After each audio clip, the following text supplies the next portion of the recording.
Jammers Baseball is on. Live from the Jock Shop Broadcast Center, here's Rory Polaro and Ryan Hedrick. It is a beautiful Friday night. It is opening day for the Jamestown Jammers, the chance to relive the success of last season and capture the new fans as they enter the ballpark on what was once a very rainy day. Ryan Hedrick, Rory Polaro from the Jock Shop Multimedia Broadcast Center, high above the home plate area, Russell E. Dietrich Park. Rory, it is simply an honor to be here, given the fact that the Jammers have meant so many things to so many people. You know, we're christening another season. Well, last year I was here for all the playoff games here and some of the regular season games down the stretch, and it was electric. The mood and the atmosphere in the stands, and this place was rocking like it hasn't rocked since the old Jammers games or even the Expos before that. For me, it's a little more than that. We're watching the future of baseball, but it's a little more than that for me because I've been coming to this park since 1964. Watched my grandfather pitcher in the old timers, all kinds of things, and this for me is like coming back to church. You know, a lot of people say that baseball is not for everybody. In baseball, there's no doubt the immediate major league level has a crisis because of the new generation. However, when you look at these young Jammers, and here we go with the first pitch, these young Jammers give us all hope. For the play-by-play, here's Rory Polaro. Moten's on the hill. He went 4-4 last season with a 3.90 ERA in college. And he sets, staring down the catcher, into the short kick line and drives one in there. And it is called for a strike right in there. Nice pitch. Looked like a fastball from here. Yeah, it kind of caught the outside corner, and it's always nice to start with a strike and a nice hard strike at the corner. And there's one that from up here, it was low and inside. So it's a ball. It's a 1-1 count. Scoreless, just started. First batter up. And that is Rudelli. He is their center fielder. He's looking, and there's the pitch. And he takes it. It was high. It's 2-1. I got to give kudos to two men who have been working behind the scenes to make this broadcast possible from the Jock Shop Multimedia Broadcast Center. Justin Gould and A.D. Simcoe have done fantastic, incredible work. And there's a called strike. Caught the outside corner just above the knees. Nice pitch. And he was gutsy. He came in on him at the knees and saw the batter's knees buckle as that ball sank right into the strike zone. It was a beautiful pitch. And here comes He hit him. He hit him. He caught him. Looked like he caught him on the right arm, right forearm. He did, and it's funny because usually those pitches can break bones, right? Oh yeah. But the batter just kind of almost leaned into him. Well, you know the old rule. You don't rub it on the field. Right, right. I'll give you a little bit about Isaiah Moten as the right fielder Orndorff comes up for the Outlaws. Moten's a Cal State Bakersfield junior from Temecula, California. Last year, like I say, 4-4 with a 3.90. His biggest win last year was against 24th ranked UC Santa Barbara. And a throw to first, and he's back in plenty of time. This becomes very much a cat and mouse game because if this batter's inching off for first, he's able to take second. Suddenly, the pitcher's totally distracted, and a runner in scoring position means a base hit, simply a base hit. And there's a little squibber to first base. Nice hot play by the first baseman. Flips over to second, and it's dropped. And so there's a runner going on his way to second. So you're going to end up with an out and a runner on second. That was a good pick by the first baseman there, though. And we're going to score that 3-6 E3. So one of the most difficult decisions a first baseman has to make is when he's ranging to his right and his momentum's going towards second. Does he get the lead runner? Because sometimes it doesn't benefit the first baseman to get that lead runner if he thinks the throw's going to be off balance. Well, you're always taught to try and you're basically always taught to try and get the easy out first. But Brandon Naney made a good play on that because it short hopped him. Right. And he just scooped. He looked like Mark Grace on that one. Yeah, and he did have a good line of sight to second to make an accurate throw. But again, making the throw to second in a clean way is very difficult. Well, I think he did. I think it was the return throw was the problem. I think it hit him on the nub of the heel of the glove. And we're looking, and Moten sets up with the pitch, and ooh, He checked his swing, but it's still considered a strike. It was in there on the lower corner. He caught the outside corner down and away. It's 0-2 with 1 out and an outlaw on second. Seems to have a fastball that's painting the outside corner but breaking away from right-handed hitters, at least early on. Nice lead at second. Oh, he's got a nice lead.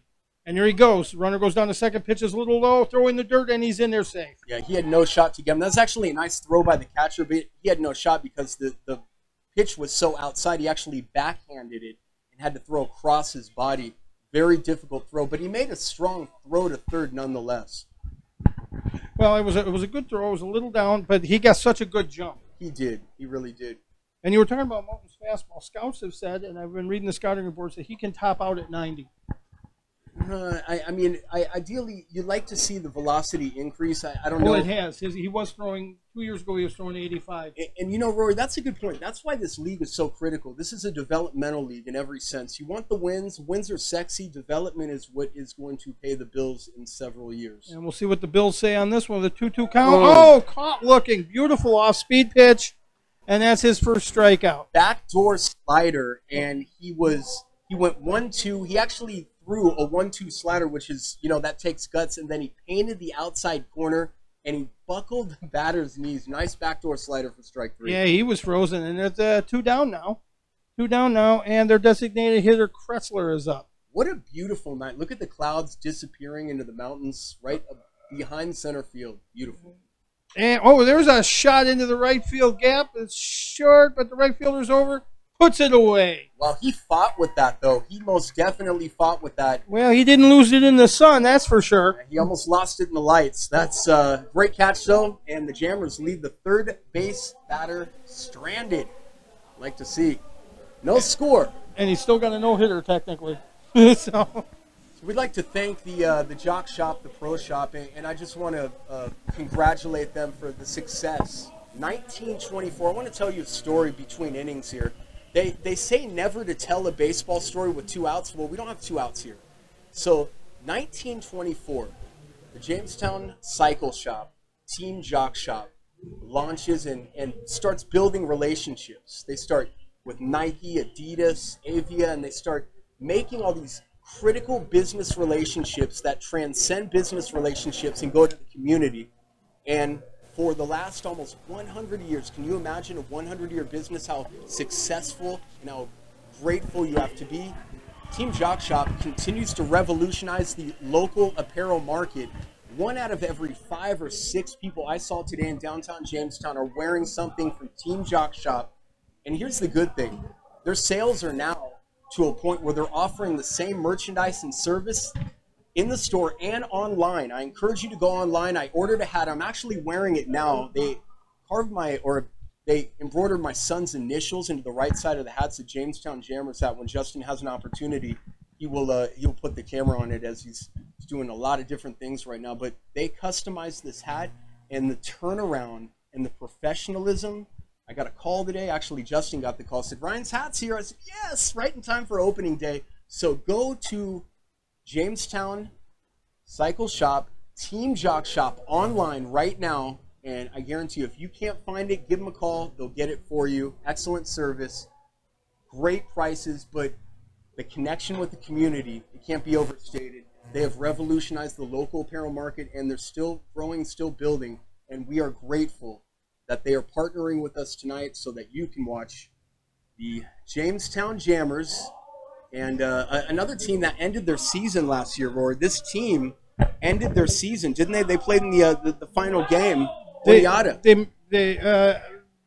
Oneonta had a strong showing last year. It surprised a lot of people because they had a lot of inexperienced kids.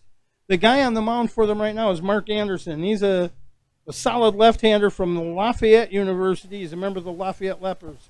Last year in 18 games, he had 2 saves, 18 strikeouts, but a pretty rough 6.94 earned run average. And that'll do you in. Oh, yeah. It's to the... Josh Bramall is the leadoff man here. And he's a sophomore at North Carolina Central, and he's from Harrison City, Pennsylvania. This is truly a nationwide effort to get players. And there's a shot smack to first base. It's a bouncer. First baseman takes it himself and puts him away. 1 away early. talk about the recruiting process, and I think it's important to educate the community about who the Jammers are, because they were the Pirates, but they're not anymore. The Pirates have moved to West Virginia, at least the short season A team. And with that said, Anthony Barone deserves a lot of credit. He's grown not only as a man, but as a manager, as a leader of the Jamestown Jammers for the last 4 years. Recruiting players to come to Jamestown isn't simply a matter of giving them a call. It's convincing them that the future starts here. And that's a big task and very difficult. And there's a called strike. You know, the thing is, this is Alex O'Donnell batting, and he's the only 4-year member in the history of the Jammers. And this is his last year. He loses his eligibility to be here after this season.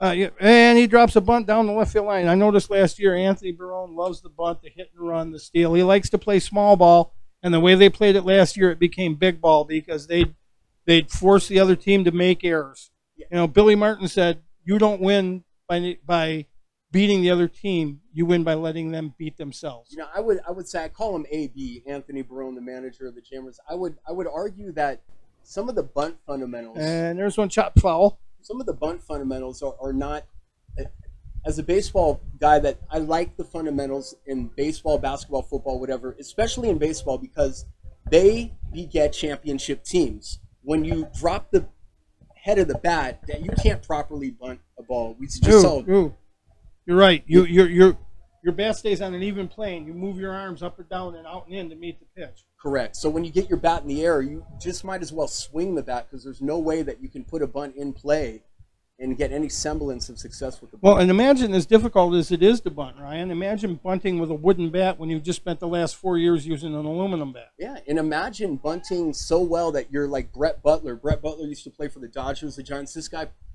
center fielder deluxe. There's a bunting. chopper to third baseman charges it, scoots it with his body, makes a throw into the dirt, and he's put away. That is a great play. What a play. The difficulty in that play. Well, he made it look good. He could have got short hopped when he charged it, but he was aggressive on the ball, because you saw where it came. It could have hucklebucked right there. And a better pick by the first baseman. Isn't it often that great first basemen make mediocre third basemen? I'm not saying he's mediocre, but they make mediocre third basemen look great. First base is a very difficult position to pick up and play well. Well, and it is, because your corner infield, you're expected to have the power in your bat, but you can save your team a lot of runs. And up right now is the right fielder, Jeff Timko. He's from all the way out in Rochester Hills, Michigan, and he's a sophomore at Eastern Michigan. In high school, he was all conference, all district, all region, and all state. And he's a medical redshirt last season for Michigan. And he's sitting on a 2-0 count as Anderson's having a problem finding the strike zone. What does he throw here? I know we're not pitching coaches, just for the sake of the conversation. I think he throws a fastball, which he just did, and is drilled into right field. A high rainbringer, and it's caught for the out. And the Jammers go down 1-2-3. It's over. No score at the end of one. Can of corn. Welcome back to the Jock Shop Multimedia Broadcast Center, Russell E. Dietrich Park. Justin Gould, executive producer on this broadcast. A.D. Simcoe is doing work that you would not imagine. What a hustler. He has been instrumental in setting it up, has Justin. Rory Polero with yours truly, Ryan Hedrick. I'd like to take a moment to thank the Jock Shop. Jamestown Cycle Shop has been your community leader in apparel, customer service, and building and fostering relationships with thousands of athletes, hundreds of schools in 2 states. From Pennsylvania to Southwest New York, they are an apparel giant, and they are growing. They're online. I want to direct you to JamestownCycleShop.com. Has a growing online presence that you can customize your order 24 hours a day. Very easy to get on. At the end of the broadcast, I promise I want to show off my hat that I purchased because I was so excited about this Jammers game. But I want you to go to JamestownCycleShop.com right now and see if you can find something to your liking. I know you'll be able to. They customize orders and they provide great service. And if you can't navigate this website, call them tomorrow or visit their stores in Warren and Jamestown. Jamestown Cycle Shop in Brooklyn Square, your hometown leader for apparel. Yeah, do we have time to run an ad? The banner's already up.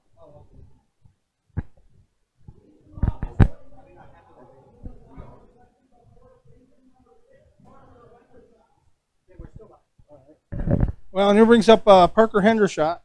He's the first baseman for Oneonta, and he's a student at Penn State. He's a huge prospect, 432nd overall.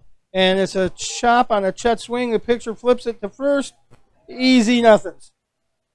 And that was not as easy as they made it look. So my father goes to spring training games because he lives in Florida, and he's just, that's what he does. He lives at spring training, right? So he tells me that in watching about maybe 200 practices over the course of the last 5 years, he said that play right over there where the pitcher comes off the mound to be a defender and goes to first and suddenly has to play first base is the most commonly practiced play that Major League Baseball teams execute.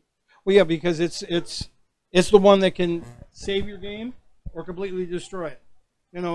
Pitchers are supposed to just be pitchers, but you look at guys how they help themselves. Greg Maddux, great fielder. It's a Cy Young Jim Award Cott, winner. Jim Cott, 21 Gold Glove awards. There's a smack into right field, falling, nice line out catch. He lays out in right field, and that's the way you play right field. He tracked the ball well. He came out, put the glove to it, and so Timko shows his glove work. That was a beautiful play. It was, and a lot of people would say maybe you didn't have to dive for that, but yes, actually you did, because the ball was fading away, and in an effort to catch, he stretched out, used every inch of his 6'3" frame to make a beautiful play. Well, it was falling away from him. If he doesn't reach like that, nothing happens. Little high gas right there. And that's Nico Armory, the catcher. He plays at Marist. He was an Atlantic Region honorable mention team member this year. Marist has a very solid collegiate baseball program. Well, and it's improving. I looked at the rosters today, and they've got some kids on there with some great kudos. Their backgrounds, the curriculum vitae, if you will, were fantastic. You had high school captains, you had high school all-conference players, you had high school all-Americans, you had returning guys who were being scouted by the pros. And there's a pitch, and it's a drill to shortstop. Shortstop tries to backhand it. It slows. He mushes it into the glove, flips it over, and pulls the first baseman off of first. Again, a tough play to make. That's why they don't have left-handers play shortstop. Now, had it not rained today, that ball's sharper in the infield, and he gets it. Yes, absolutely. You could see it slow down when it hit the infield dirt. But devil's advocate, does the batter get out of the batter's box quicker, or does he get out of the batter's box a little bit slower because the sand's wet? It's mutually beneficial, I think, for the sand to be wet, because as the game goes on, it will dry and harden. The infield will become faster. This will be like playing on clay. Oh, yeah. And pick off throw to first, no problem, as he's back in. And Moten's showing me he's up and down around the plate. He shows good mixing of his pitches and good location changes. And he sets. Checks the runner first and fires. Oh! It's a second hit batter. And he hit him, and that one was up high. That was up near the jelly bean. So yeah. I don't know. That's the second one he's hit. One in the first inning, one in the second. That puts runners on first and second, 2 away. No score here in the second. And I don't know. I don't know if it's the same pitch and he's just trying to do something he's not used to, or if he's just gripping the ball differently, or what. I mean, it's his first start in this league. As a former pitcher, I can tell you that it is, and I was a southpaw, so I had an relatively easy time holding guys on. Let you call the. You have the advantage. And this is Ken Hayden who's batting right now. And Kenny is at the University of Albany, and he takes a fastball in there for a strike. That was a good pitch. Let me make this analogy. So they didn't see off camera, but I just switched to your left shoulder. I've been on your right shoulder the whole time, but you looked and I wasn't there. With no runner on first base, him looking over, it doesn't bother him. There's nothing over his shoulder. The obligation is the batter. Correct. Yeah, because he can't steal second if somebody's already standing there. And once a runner gets to second, you know they're in scoring position. There's little to nothing you can do. You leave it up to the outfield, the infield to make the play. But at first, you absolutely feel like it's your obligation to hold him and keep him at first base. It is a big difference when nobody's on as opposed to when somebody's on first base. Significant. Well, and it completely changes your approach. Yeah, your mental attitude changes when you're on the hill. Here's the pitch. Oh, breaking ball. Gets away from the catcher, and runners will advance one base, and they will hold. Now So Moten's starting to look like he's coming unraveled a little bit. He looks, and I'm talking about the starting pitcher, looks like his velocity is actually going down as the game goes on. He looks like he's tired, is what I'm trying to convey. He looks like he's tired, and he looks like he's laboring. And I think he's forcing it. Yeah, I think Anthony realizes that he is overthrowing. You can overthrow. Oh, absolutely, you can overthrow. So we have runners on second and third now, with one away, or two away. My bad. And this call to the mound is brought to you by the Phone Zone of Jamestown. Visit Andy on Foot Avenue. Talk about phone cases. You can get a customized Jamestown Jammers case right now. Not right now, but go tomorrow. Phone Zone on Foot Avenue. Thank you for their partnership in this broadcast tonight. From the Jock Shop Broadcast Center, Ryan Rory Polero. Yes. No score at Russell E. Dietrich Park, and this is a beautiful view. Let's see how he handles our runners at second and third. This is a big pressure situation. Yep. Second and third. And here comes the pitch. I don't know what Anthony said to him, but he still looked like he overthrew that one. Is this now 3-1? He just doesn't look very comfortable. Well, it's almost like he's trying to aim the ball instead of pitch. I haven't, pitchers are rhythmic guys. This game started an hour late, let's be honest. And when a pitcher trains his mind. There's the pitch, and it's a squibber to first. He backhands it, knocks it down, can't get to it, throws in time, not in time, and Oneonta scores. They're up 1-0. When a pitcher gets in his mind that he is pitching at 7 and a game starts at 8, it throws even the best of players off. That's why a lot of times in the majors and higher levels of baseball, they don't start their starting pitchers if there's a rain delay and the game is late. Two outs, men on first and third, and we're going back up to the top of the lineup. Our guy got hit by a pitch his first time up, and I don't know. He was not on the roster we originally had. I have his name, but that's our guy. And we don't know. He was not on the original roster we looked at online today, and he wasn't for any of the media here. That's Rudelli. And the uncontested free steal. Yep. Still give him a steal. It's not fielder's indifference, yes. Which a lot of people don't even know exists. If it's an uncontested, you can almost walk to second. They do it a lot later in the game. Yes. You do not get a stolen base. Ricky Henderson did not get a lot of fielder's indifferences in his career. No. And here comes the pitch, and is drilled to shortstop, or second base, my bad. He picks it up, flips it across to first base in plenty of time. And that ends the inning, but it was a run. It was a bad inning to be a Jammers pitcher. Now this message from the Jock Shop in Jamestown.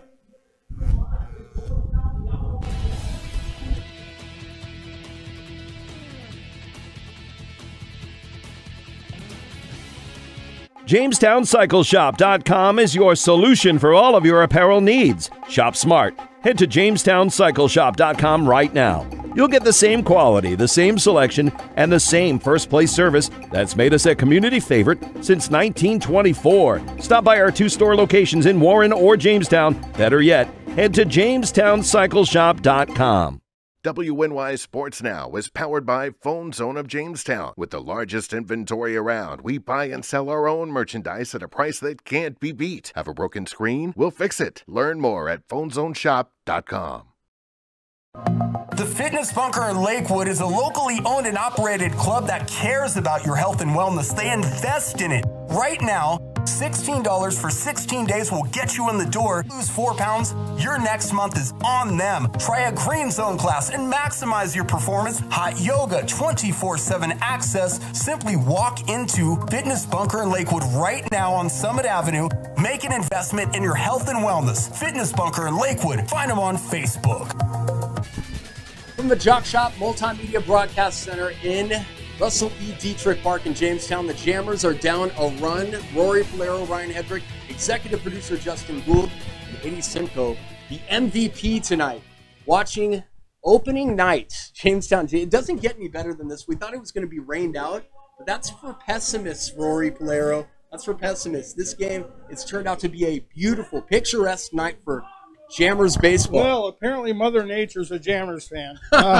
She always has been. Brandon Nania is up now. He's the first baseman. He's from Export, PA, and he ended up at Winston-Salem University, where he's a junior. And in 2014, he was a preseason academic All-American and made the All-Region team, and he just followed one back, and we'd like a souvenir up here, so long as you don't hit any of the equipment. Well, are you saying, so you're going to take the onus to catch the ball? I promised him I would try and catch it, because I used to be a catcher. Just don't drop the mic. No, we're going to drop the mic at the end. Right. But this kid here, he's a 26th ranked infielder in Pennsylvania, prospect-wise. Yeah, Winston-Salem's nothing to sneeze at. And again, you're getting into Winston-Salem, Lynchburg, Salem, Wilmington, Delaware, Frederick, Maryland. Those cities and states have preeminent Carolina League high O2 and way outside. Great baseball. Great baseball. Well, we have a couple of guys on the Jammers who are playing for Powerhouse Vanderbilt.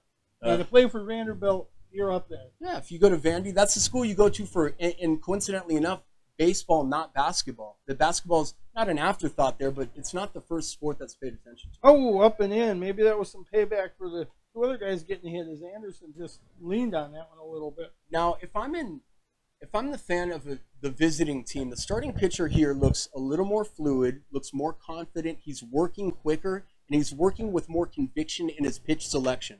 And he's working with a pop-up to second base. Second baseman charges. Nice. Can't. Nope, he could not get it. Heck of an dropped effort. But see what I'm saying? He took that pitch. That was a 2-2 curve low that broke right at the knees. He took the pitch, and the batter had no choice but to pop it up in the infield because he got jammed. His pitch selection is systematic. He's working within the confines of the game as opposed to the Jammers on the other hand. Their starting pitcher is forcing the action, and it's leading to easy runs that aren't customary condition runs in baseball, and you get through the operation of the game, hit single, whatever the case may be. Well, Jammers are going to have to grind for their runs tonight, for sure. I think so, especially when you look at the differences of the pitchers. I'm almost thinking maybe we'll get one more inning out of our starter. And this is Rashad Stewart. He's a right-hander from Dinwiddie, Virginia. And you're talking about another Winston-Salem prospect. Yeah, and that's Southern Virginia, and you know, that's a rich baseball market there. I mean, even into Northern Virginia, because Virginia is such a big state, right? You have, you know, Fairfax and Vienna, then you have Roanoke, and then you have Winston-Salem, and it's like, you know, that's rich baseball country, and into Georgia, and some of those kids can just really play. Well, and they have an advantage over the North and the Northeast because they can play year-round. Sure. Here you played from April till July, or if you were me, you played as soon as the snow left, and you didn't stop until you had to shovel your driveway. Wait a minute, Roy Polero didn't stop playing baseball when it was Stratomatic baseball that he was playing. This is true. This is true, too. It's like, wait a minute, we have breaking news. No, guys, I'm playing Stratomatic baseball. Leave me alone. No. When I was 13, I was voted the best catcher in the city. Oh, man. I was. Rory's Stratomatic prowess is well felt. It's felt And it goes right next far to and my wide. baseball card collection. And the left-hander sets. He's looking over second. Tentatively fires a fastball down there. It's chopped to third. Third baseman gets it in his glove and out of his glove. And no play at third. Men on first and third. Nice. That's got to be an E5. And that's back-to-back errors for the Outlaws. Do you give him an error on that? Yeah. He got it in his glove and then kicked it out. I don't know. I don't know if I agree with that. I know if you touch the. Well, we'll look and see what the official score said. I gave an error, but we'll see. I'm a little harder You are at scoring these You make things. that. I can't. I mean, that play. He'd be better off to let it almost go foul. You're going to get the same result, right? I think it would have rolled and died though on the soft grass in the rain. I don't. No error. No, they didn't give him an error. No, they actually did score an error. There was that's the second error from earlier. Okay. All right. So they did not give him an error. I'm thinking they didn't. We're a little confused on that, but I'm not the official scorer, so it's not my call. It's within the rules of baseball. I mean, that's not an automatic error. That's not like dropping a fly ball. Well, Austin Parent, he's a Gilbert, Arizona native. He's up now, and he goes to Pitt Bradford, from Arizona to Pitt Bradford, and he fouls that one off. He's a right-handed junior. He was named the all-tournament team for the 2014 18-under WWBA West Memorial Day Classic. Last year at Pitt Bradford, this kid set school records with 9 home runs, a .496 batting average, and an on-base percentage of .616. So he is this year a Rawlings first-team All-American. what a decision he made to go from Arizona, which is a great baseball school. Absolutely. But playing in the Pac. No, it's the Wildcats. Arizona State is the Sun Devils. But right. playing They're both good baseball. Oh, schools. sure. Playing in the Pac-12, that's a loaded league. You go to Pitt Bradford, you hit 500 and get on everybody's radar. That's a good career move, actually. Yeah. And here comes the 2-1, and it's buffed short choke swing foul ball. No, it's fair. It's not foul. He didn't run it out like it was, and he's out 1-3. And now he's looking at the umpire. The umpire's not looking at him. No, he tried to make the call for the umpire. Never do. I mean, it's easy for me to say, but I was always taught. Well, and there's a discussion coming on. You fake it till you make it. So we'll see what they say. The umpires are going to confer on this. I think he thought he fouled it off himself, actually. Or maybe he just couldn't get it out of the infield, and he basically just didn't want to. Well, we're going to take another look at it here. We're going to attempt to see what happened as the umpires talk. Our first replay of the night. And we'll see what we've got. No, I guess we don't have the replay. We'll see if we could run it back. Executive producer over. Justin Gould on this for us. So this is, that's baby that's like delivering a baby at Russell E. Dietrich Park. We just unveiled replay technology that we've never used before. So pardon that, and thank you for tuning in. Jamestown Jammers opening night, a great night. It's a great weekend in the city. Gus Mackert. Guys, I'll be playing hoops tomorrow, and I might not be dunking over everybody, but I'm definitely going to be raining threes like there's no tomorrow. I'm going to be thinking about baseball. Rain Pepper is up. Rain is a Cal State Northridge freshman from Comfort, Texas. We got people from all over the map here. I'm telling you, it's a nationwide thing. It is. And he takes a strike. In high school, he was named all-district team as a sophomore, a junior, and a senior. The scouts say he's got good contact to the pitch and a strong throwing arm from behind the plate. Have you ever talked to a professional scout? Like, had a conversation? My brother was scouted by Johnny O'Neill of the Los Angeles Dodgers. So, yes. So, when you talk to those guys, they see the game in a way different stratosphere. And this was back in, I want to say, 79. So things have changed even so much more. I mean, now they talk about things like not just bat speed and time to first, but they talk about a lot of things that are real intricate. There's the pitch, and it looked a little high from here, but the umpire's got closer view than me, and he calls it a strike. We're at 1-2. It's 1-0. You're just joining us. The Jammers are down. There's a runner on second, a runner on third, and there is one out. So there's a lot of pressure to speed up the game, nationally, and yes. I don't think that in this case, at this level, Throws outside 2-2. I wouldn't do it. I like the game the way it is for a couple of reasons. One, baseball is not hockey. It is not football. It is not nonstop action. Baseball is a slow sport. It's a day in the sunshine. Baseball is not Tinder. You can't swipe right. No, exactly. But here's the thing. At a major league level, I just paid $46 to watch a ball game. I want as many innings as I can get. Oh, what? $46? You can And listen that's to all found the out games right. and at bat for $5. Well, but there's something about being there in person. You're right. I mean, I got to see Anthony Rizzo hit a home run last year in Pittsburgh, and Rizzo's my favorite player on my favorite team, and they beat the Pirates, so it was great. I would have loved it on the radio. I would have loved it streaming, but I loved it in person. Is just the cost of the tickets because you're paying guys $25, $26 million. There's a shot into left that the shortstop snags, and we're going to have a double play. Yes, you got him. And I thought he was safe. He looked safe to me. Nope. I bet you a steak dinner if we run that replay. He was out all day, every day. I don't know if Gould could get it. I don't know where you work. I can't afford a steak dinner. So I didn't say what kind of steak. Replay on the here's the replay coming. The delivery of the... And the key is going to be the play at second. So here we go. Delivery of the pitch. Mary Anderson's looking. Oh, beautiful image there. Good job, guys. Wonderful job, Adi and Justin. Line drive. And hard to tell from that angle, but I thought he got his hand in. I think but he didn't argue, so... All right. Let's go to a message from Team Jock Shop. JamestownCycleShop.com is your solution for all of your apparel needs. Shop smart. Head to JamestownCycleShop.com right now. You'll get the same quality, the same selection, and the same first-place service that's made us a community favorite since 1924. Stop by our 2 store locations in Warren or Jamestown. Better yet, head to JamestownCycleShop.com. Coming up Monday on News Now at noon, taking a look at all of the stories that happened from this past weekend. And we're watching those cooler temperatures. We'll talk about how cool it will be this week.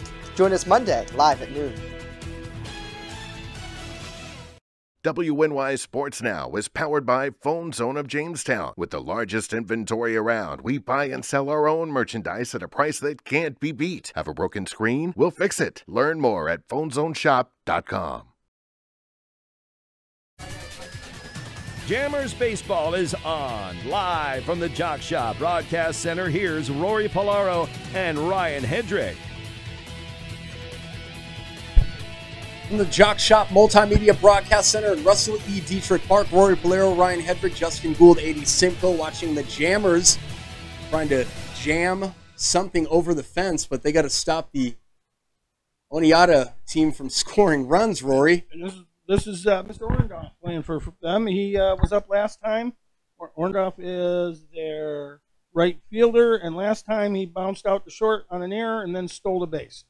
So he's overall with over one with a stolen base. He takes a strike there. It's 1-1. Does Moulton look a little more fluid to you right now? A little more. I think as the game goes on, he's settling in. There's not a large crowd because of the weather early on, but it's still the lights and the green grass and opening night. It's a lot of dynamics. And there's a he is chopper settling to down. short. Wow. Shortstop comes up with a nice scoop and digs it. Gone. Nice pick. And on the run, ranging and that's to Alex O'Donnell. Ranging to his right, Rory circled the ball. That's fundamental baseball. Anthony was talking about the schedule today. Anthony Brown, the manager, circling the ball. He didn't have to get in front of it. Circling it, getting the momentum on his side, throwing his off-balance leg, his strong leg rather, could have been a very difficult throw. Instead, it was a nice pick and a relatively easy throw, resulting in an out. Another hit batter. And that's his third. Minter struck out last time up. So that's his third hit batsman, and there's a wild pitch on top of that.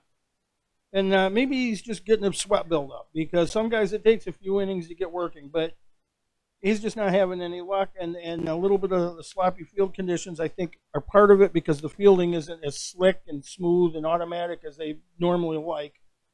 Short lead at first. I don't know, though. It looks like it's drying out. It's hard to tell from up here, but I think as the game goes on, that's merely an excuse. Throw over to first, and he's back in easily. And I think Anthony Barone would agree with this. I mean, as the game goes on, he's seeing the lineup now for like the second or third time through, right? Yep, he's the second time through. Correct, but he's still making pitches that are... is up, and he flew right last time. He's still making pitches that are questionable. He's throwing off-speed stuff when he's ahead in the count. When you're ahead in the count, throw 1-2, go through hard stuff.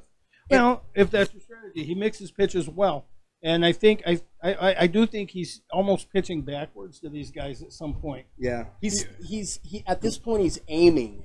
Yes, he's aiming. He's trying to aim strikes, and it will result in bad stuff every time. I think if I was facing him, and it's easy to say sitting up here as a 58-year-old cripple, but I'd wait him out. And a Stratomatic There's baseball a steal champion. going, and he's caught in a rundown. Throw to first. So it's 1-3. They throw back to 6. 1-3-6. And the catcher at 1-3-6-2. 1-3-6-2. That's the second out, and that gets him out of a potential jam. Wow. That's just incredible. 1-3-6-2. So the catcher rotated. Did you see that? The catcher crept up the first base line. Yep. And got in a position, but didn't interfere with the ongoing play. And Moulton immediately ran towards the middle of the second base line. Correct. So that he was in the middle. So we had a catcher covering, we had the first baseman closing, we had the shortstop covering second, we had the second baseman closing, and there's a pitch. It's up high.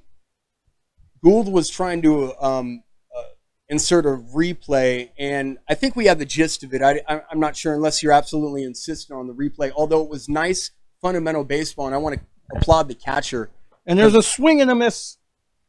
It's 1-1. Sometimes you cannot teach some of the fundamentals because they're instinctive. That's why we love baseball so much, because so much of it comes natural. Of course, it's a thinking man's game. It really is. It's the chess of sports. And for me, I've said this before, it's a religion, I'm telling you.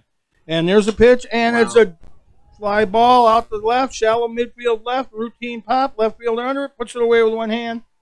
So that wasn't a 1-2-3 inning, but it was. Yes, and again, pitch selection much better as the game goes on. He was low and away on that fastball.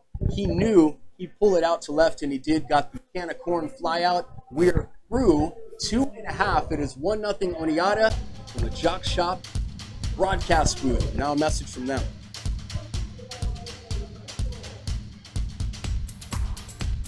The Jamestown Jammers baseball game is being packaged and shipped to you by the Jock Shop in Jamestown, outfitting champions for nearly a century. Team Jock is always open at JamestownCycleShop.com. The Fitness Bunker in Lakewood is a locally owned and operated club that cares about your health and wellness. They invest in it. Right now, $16 for 16 days will get you in the door. Lose 4 pounds, your next month is on them. Try a green zone class and maximize your performance. Hot yoga, 24/7 access. Simply walk into Fitness Bunker in Lakewood right now on Summit Avenue. Make an investment in your health and wellness. Fitness Bunker in Lakewood. Find them on Facebook. WNY Sports Now is powered by Phone Zone of Jamestown. With the largest inventory around, we buy and sell our own merchandise at a price that can't be beat. Have a broken screen? We'll fix it. Learn more at PhoneZoneShop.com. There's an old saying, there's no news in the newsroom. Well, it's true. The time I spend at the anchor desk is just part of my day. Most of our time is spent gathering stories in the community, stories that matter to you. We can't do it alone, and we need your help. When you see breaking news or have a news tip we should know about, drop us a line on Facebook today, email our news desk, or call our newsroom at 488-7226 so we can bring those stories straight back. Back at the Jock Shop Broadcast Center, Ryan Hedrick, Justin Gould, Rory Polero. As we bring it back to you, Rory, it is a 1-0 Oneida. Max Silverman is up, and he takes one for a ball. Now, he's from Westford, Massachusetts. He goes to St. Anselm. He's a freshman there. Right-handed hitter. He was dual county MVP and a 2-time All-Star and a Massachusetts sectional All-Star, and he fouls one off hard to the left side. What that means in layman's terms is it means he's really good in many different ways, and he's got a large, bright future ahead of him. He's a big, stocky kid like you'd expect a catcher to be. But he's nimble and he's agile. He's very, very agile. You could tell in his fielding. And he takes one off the leg. I guess they're keeping score of who's hitting who. Well, now we have, 5 hit batters, but nothing demonstrative or intentional about 4 hit. That was the 4th. But all 3 have been jammers. Oneida has had more batters hit than they've actually had hits. There have been no hits in the game here. We've been through, 9, 10, 11, 12. 13 batters for Oneida and no hits, and 8 batters for Jamestown and no hits. The scoreboard says we've had 3 hits. Yeah, I don't know what they're looking at. Well, they're calling some of them hits that I called errors, I think. Okay. So, in that case, errors aren't hits. Yeah, but they're calling them hits, so that's what they are in the official book. There's slight lead off. There's first, no PA system. Pitch and fouled off to the right side.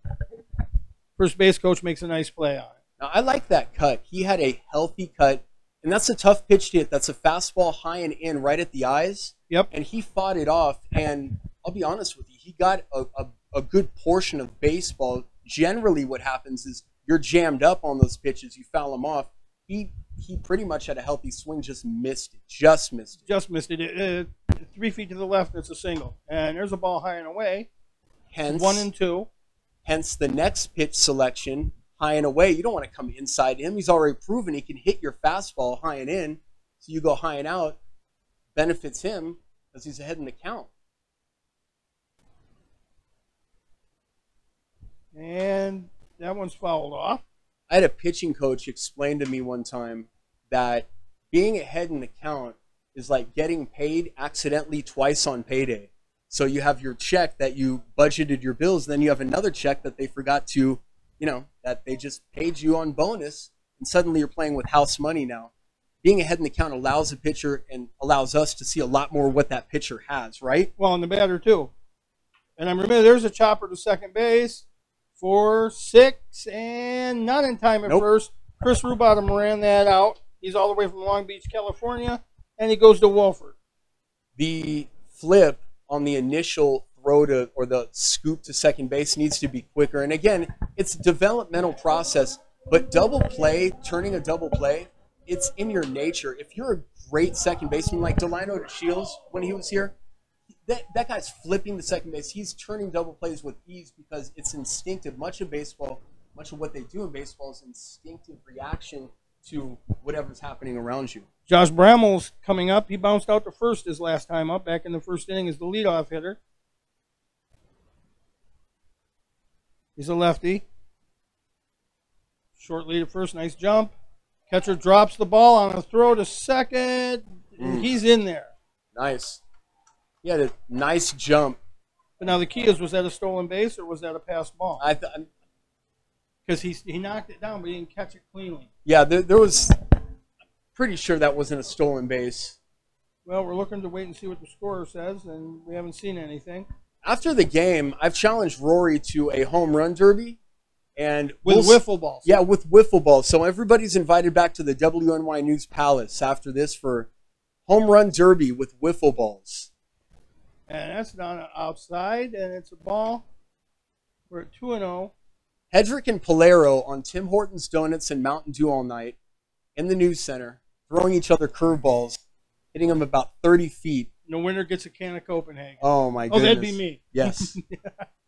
And it's 2-0. Here he is leaning in. There's one out. It's 1-0 Oneonta Outlaws over the Jamestown Jammers. And there's a shot right at the second baseman. Made to order. Nice play. Advances the runner to third with 2 down. And Alex O'Donnell's coming up. He bounced to third last time. Now that's actually good fundamental hitting. Hit it to the other side.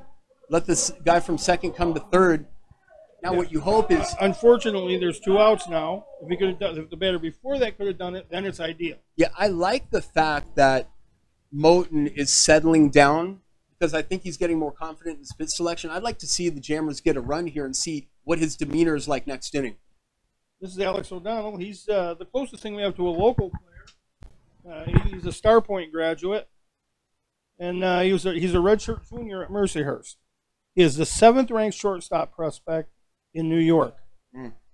That's saying something. He's a preseason All-American, and he was a first-team All-Western New York, second-team All-State, and the Niagara Gazette Player of the Year in 2014. And he would be a huge hero if he could dump. I see a little blooper over the second baseman's head. There's a pretty good hole right up the middle. I mean, I can score, you can score, and he can score. Third baseman's playing in a little bit, the left fielder's back a little bit, and that's low and in.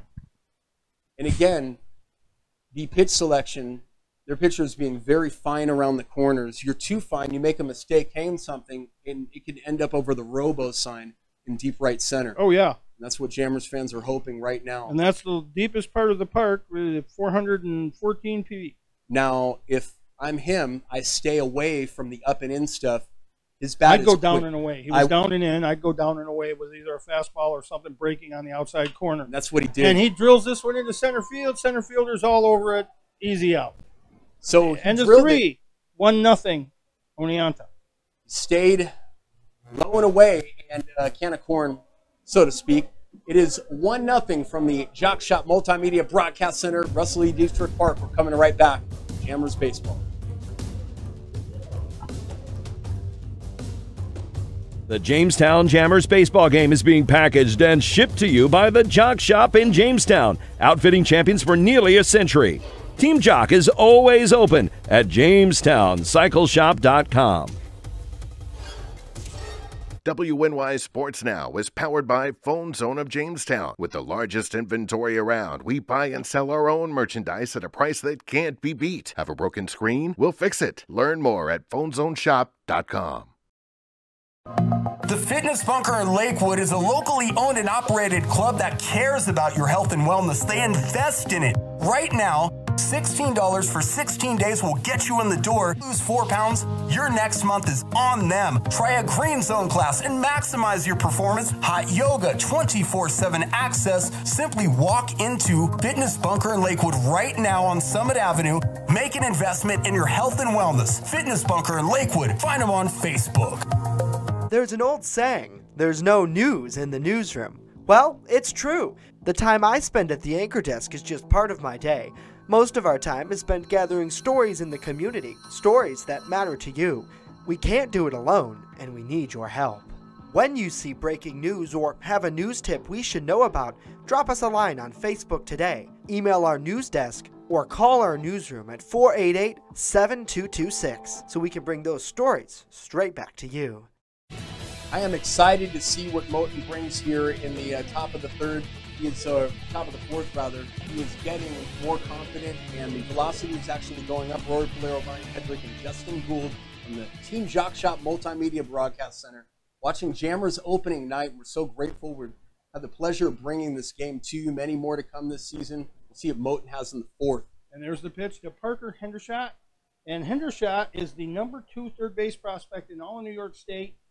23rd in the nation, 432nd top prospect all overall, not just by position. And he rips one into right field in the gap, and they're not going to get to that. Oh, whoa! Whoa, my God, what a catch. Wow. That was Eric Davis, Ken Griffey Jr. Oh, whoa. Amazing catch. That was Timko with a beautiful diving catch. That deserves a replay if we can get one. That was the most amazing catch of the day. I was completely convinced that ball was tailing away from him. That was a double in the gap. I was completely convinced that was in the gap for a double. We had that on replay. All right. Replay is now on the screen, we believe. We're going to miss the live batter if we do that. All right. And that's high and away for a ball.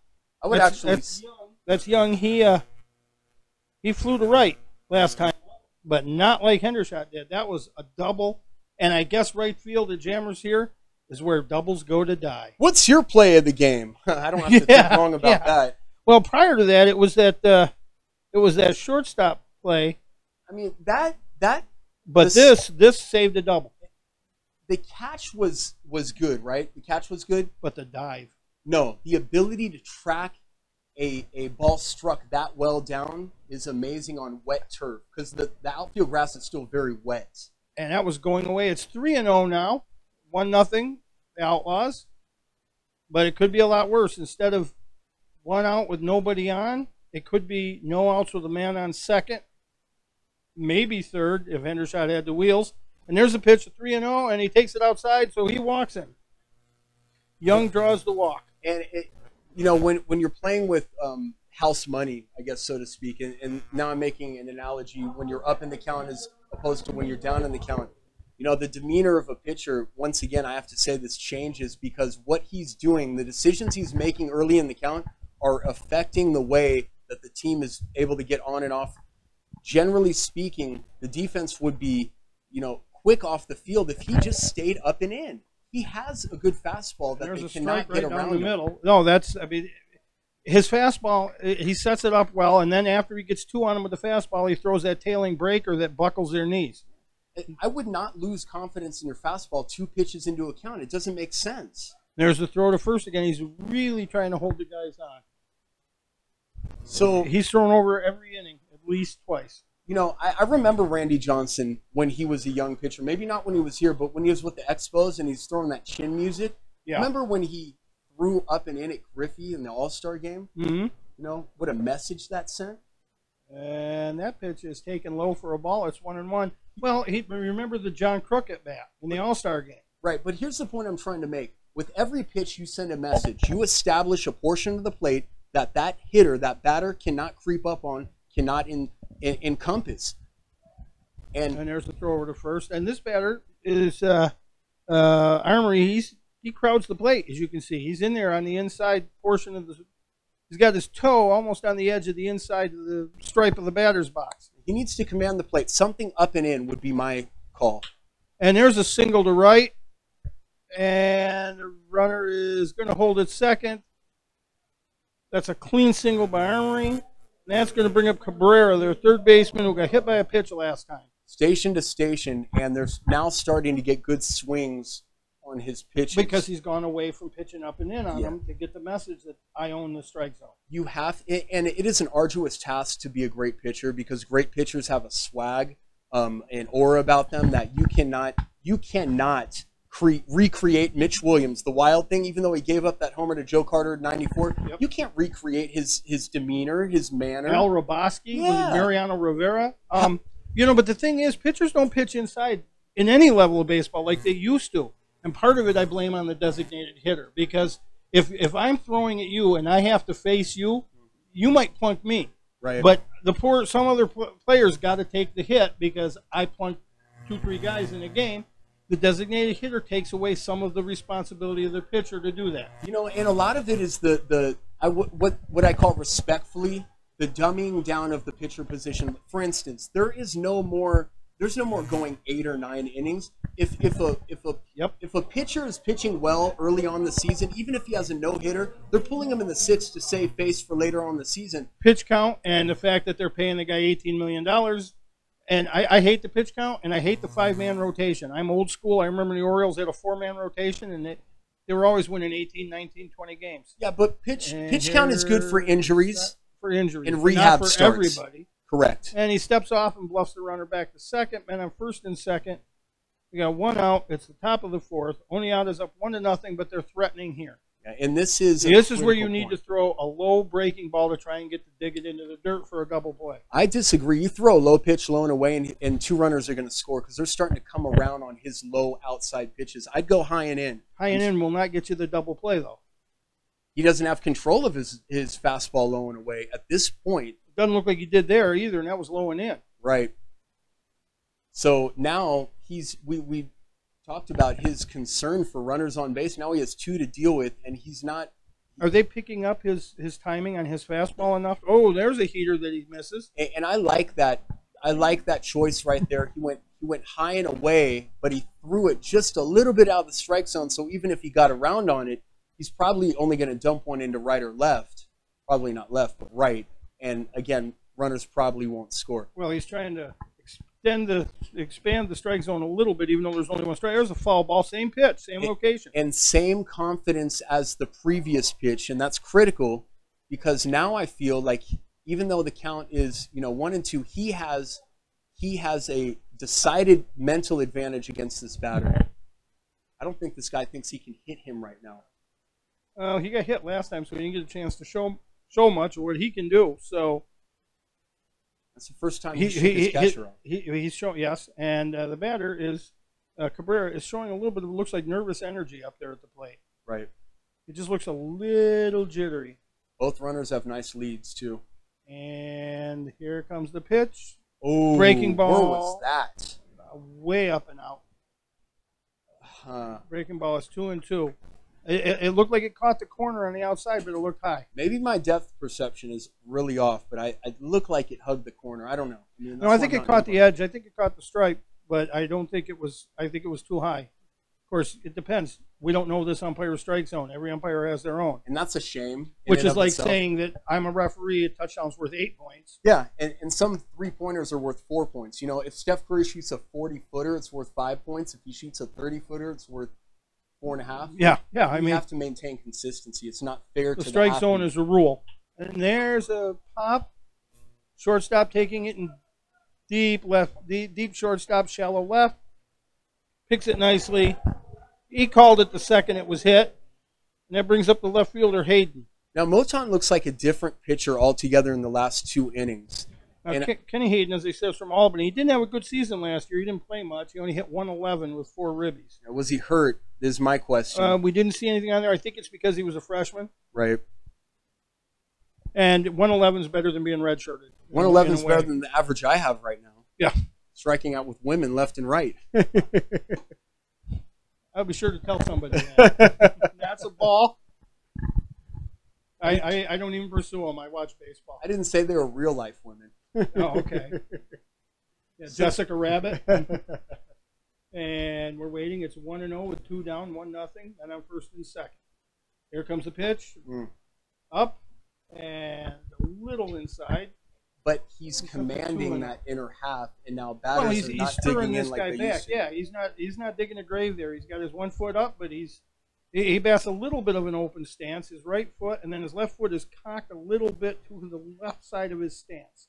And I'll tell you, he's got the bat sitting on his shoulder, which I was always taught was a no-no. This is interesting to me because the catcher is insinuating that maybe he should go low and away, but Mouton wants to go. He wants to stay high and in because he's commanding that half of the strike zone right now, and he looks more confident with 2 runners on than he has in the previous 3 innings. when he had some success against against the lineup sporadically.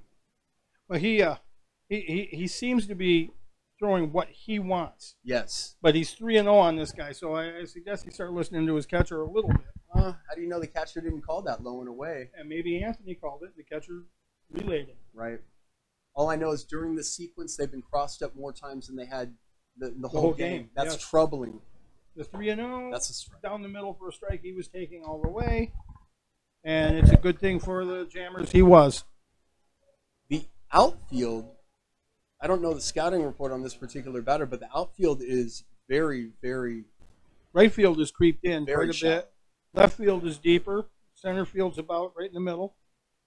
There's no infield shift on him. So I'm guessing the scouting report, he has limited to no power to right field. Well, being a left-handed batter, it's tough. Right. Or a right-handed batter, it's tough, rather. There's the pitch.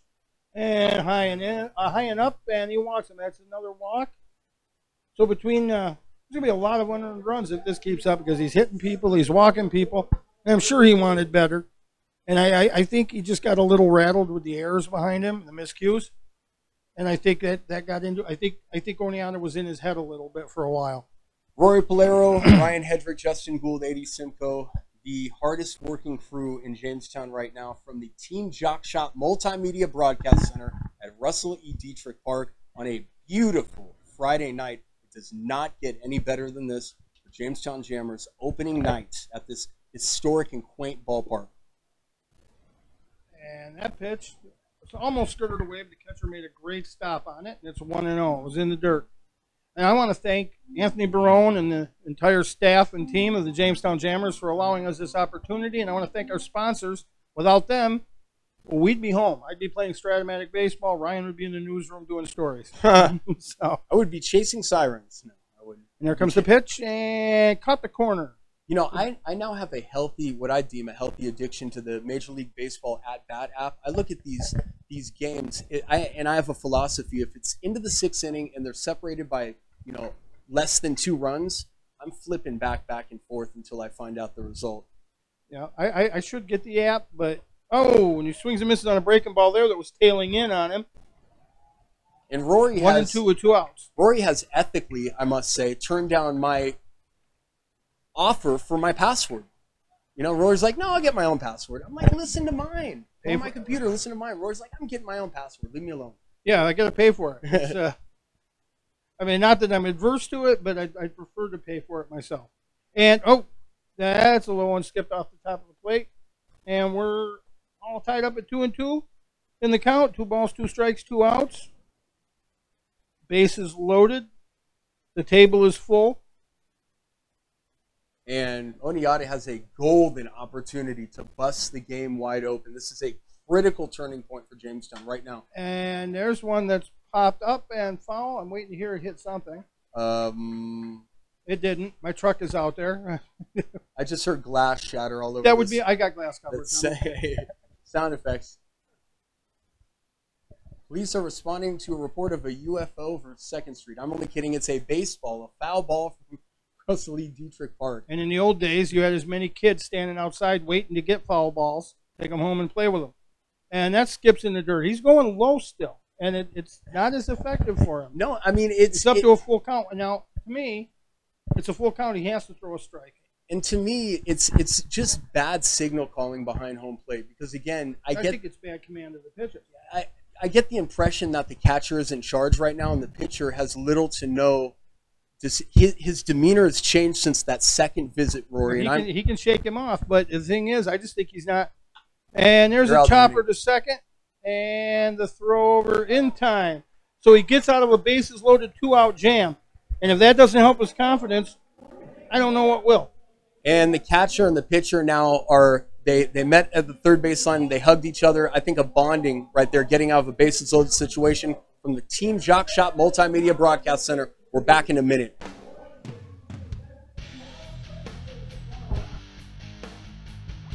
The Jamestown Jammers baseball game is being packaged and shipped to you by the Jock Shop in Jamestown, outfitting champions for nearly a century. Team Jock is always open at JamestownCycleShop.com. WNY Sports Now is powered by Phone Zone of Jamestown. With the largest inventory around, we buy and sell our own merchandise at a price that can't be beat. Have a broken screen? We'll fix it. Learn more at phonezoneshop.com. The Fitness Bunker in Lakewood is a locally owned and operated club that cares about your health and wellness. They invest in it. Right now, $16 for 16 days will get you in the door. Lose 4 pounds, your next month is on them. Try a green zone class and maximize your performance. Hot yoga, 24/7 access. Simply walk into Fitness Bunker in Lakewood right now on Summit Avenue. Make an investment in your health and wellness. Fitness Bunker in Lakewood. Find them on Facebook. Coming up Monday on News Now at noon, taking a look at all of the stories that happened from this past weekend. And we're watching those cooler temperatures. We'll talk about how cool it will be this week. Join us Monday, live at noon. WNY News and Sports Now, a collaborative effort with the Team Jock Shop Multimedia Broadcast Center in Russell E. Dietrich Park, a quaint, historic, and cozy park on a Friday night to watch Jamestown Jammers baseball. The Jammers, if you're a Jammers fan, I'm not saying I am, even though I have a cap on my head that I purchased from the Jock Shop, you better do some scoring right now. Jamestown Jammers fans want a run or two, Rory. Well, Will they get it? Well, the hero of the game so far for them is Timko, Jeff Timko, with that catch in right field last inning. And how many times do you see a guy make a great play in the field, and the next inning he comes up to bat? That happens. It's as baseball as Thanksgiving is turkey. I mean, it happens all the time. He flew to right last time. Mother Nature is most definitely a Jamestown Jammers fan. It has cleared up, and it is beautiful out here. You don't even see the puddles that were out there when they were warming up. No, they did a great job. And you know, the players have the responsibility to do tarp work. And they were out here at 5 o'clock, and then they had to reapply the tarp at 6 when it started raining.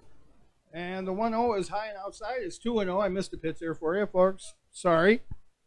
I'll tell you, this brings back so many memories being here. And what's going through your head right now? I'm home. I'm home. This is a bucket lister for me. And there's a shot to right field that's going to be picked off by the second baseman, backs up, and is called off by the right fielder. Nice communication there. I think the right fielder's like, get out of my way. Yep. And the outfielder's coming in. He has a better run at the ball. He can see it better, and he's not pedaling backwards to make it. I remember Roberto Alomar played the best second base I've ever seen. So fluent. He was the right fielder on the Padres, make no mistake about it. But he would actually call off right fielders when balls were relatively shallow in right field. But he's the only guy I ever knew that could get away with that, Rory, because he was just so good. Well, and they say, like Cal Ripken played shortstop, and he didn't have the best range, but he knew the hitters. And that's up above us. That's a cloud seeder, and we heard it thump off the roof. I really was kind of hoping they'd smash one back here so I could grab it. I'd break my hand, but I'd protect the equipment. I went back to the fence, and I just ran out of real estate, man. I gotta be honest. I ran out of real estate. You don't have the wheels you once had, I guess, my friend. I don't have the wheels I ever had. I don't know if I ever had wheels. Yeah, because I certainly couldn't jump. I do now. They're on my walker. And here comes the pitch. Oh, inside. It's better than 1-0 to Nania. Now Nania made a great backhand stab on a ball at first base, and that was back in the second inning. And this kid, he's a prospect to watch. Again, from Export, Pennsylvania. He was the 26th overall prospect in 2014 in Pennsylvania. I want to share a 2-1 count observation I have right now, and I think we're one out. We have time to do it. Baseball is a community sport that it just blends into generations, right? The grandfather, the father, the son. I'm looking at a couple of kids playing catch in these stands, and again, the weather. It was harsh today. Tough to make it to a game. So much going on in the city. But I see this father sitting back, and he's like, his arms are crossed, just a big smile. Ooh, and he nails on the breaking ball, called third strike. It tailed away at the last second. It came in looked like about thigh level, and then dipped down to the knees the last 8 inches of the plate. And that's why baseball is important in Jamestown. That's why the Jamestown Jammers matter, because they don't create oohs and ahs and home runs and triples and great catches. They create memories. Well, I'm thinking of my dad and my brother and my son and I here talking with Bill Monbouquet, former major leaguer, and I'm thinking of already when I can bring my grandson to the game here. My point exactly. I mean, Anthony Barone's father, Ned, is a huge baseball fan. And that's in there for a strike. This Anderson looks like his pitches are slowing down, but they're getting more accurate. He's tired because he's throwing haymakers almost instead of a nice, concise from the ear straight to. He's coming around and he's actually high. He's opening up. Watch the next pitch. He's opening up his body. That's why his pitches are outside, because all his energy now is not coming from his hips anymore. It's coming from the arm itself. Yeah, you can see it. His hips. He strikes him out, but his hips seem to be following his arm. He's still laboring, but he's not laboring, but he's pitching a good game, but he's getting tired. Jamestown can't capitalize on it, though. From the Team Jock Shop Multimedia Broadcast Center, we still have a heck of a game. Don't go anywhere. 1-0 Oneonta.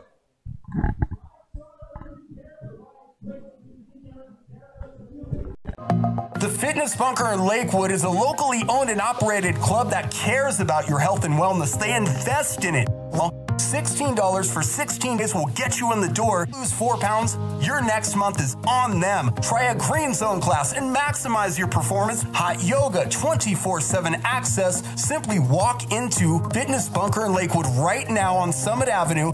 Make an investment in your health and wellness. Fitness Bunker in Lakewood. Find them on Facebook. JamestownCycleShop.com is your solution for all of your apparel needs. Shop smart. Head to JamestownCycleShop.com right now. You'll get the same quality, the same selection, and the same first-place service that's made us a community favorite since 1924. Stop by our 2 store locations in Warren or Jamestown. Better yet, head to JamestownCycleShop.com. Team Jock Shop Multimedia Broadcast Center, Rory Polero, Ryan Hedrick, Justin Gould, Aiden Simcoe, and we are watching a game that is exactly what we thought it was going to be when we set out to kind of plan this out last week. And in the coverage of the game, we knew Oneonta and Jamestown were going to provide some great baseball. And this has become a pitcher's duel, and I was critical of the starting pitching. However, both guys have settled down. They're throwing less pitches. They have more command. But the defense, to me, that's the key. That's the story right here. We saw a great diving catch that. Rory, you were so sure, and I was too. I got to tell you, man, he had no shot to catch that ball except he did. No, I was debating double or triple, depending Right. on the hitter's speed. And Right. we got a new hurler in there, right-hander. This is Ryan Boyer. He's from Bradford, Pennsylvania, and he's a junior at Bradford. He was named to the All-AMCC second team this year and was twice named AMCC Player of the Week. He went 5-2 in 10 starts. He topped the team with 58 2/3 innings with a 4.45 ERA, 66 strikeouts in 58 2/3 innings, third most in the league, and he led the league in shutouts. And twice he fanned 11 hitters in a game. Well, I mean, he has a power arm, and I'll tell you what, he has. The reason I believe that his velocity is sharp right now, he has quick hits. And any power that's generated in baseball, it's not generated through pure strength, because some of the greatest home run hitters ever, Henry Aaron, he wasn't big and imposing. He wasn't a big stud like Barry Bonds was or Jose Canseco. Their hits generate the power. Two juicers, though, I know. Two juicers, I know. That pitch is down and away, but it catches the corner for a strike against Orndorff, who's got a stolen base, and he bounced out to short his last time up. But nevertheless, I mean, guys that traditionally were great home run hitters were big, and whether they were on steroids or not, that remains the point, because at this point, we don't even know if a maximum number of home runs like 60 can be achieved without roids, right? That's what that generation did. Well, Ruth did it. Well, he did. Maris did it. With a lot of liquor in it. Well, liquor's a legal substance in the game, apparently.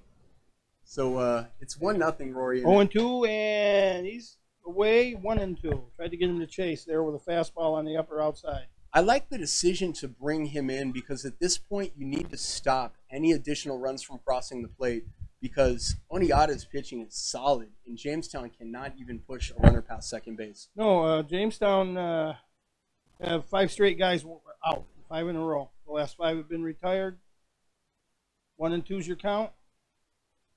I'm starting to think that commanding the inside part of the plate is a skill that is made easy by guys like Pedro Martinez.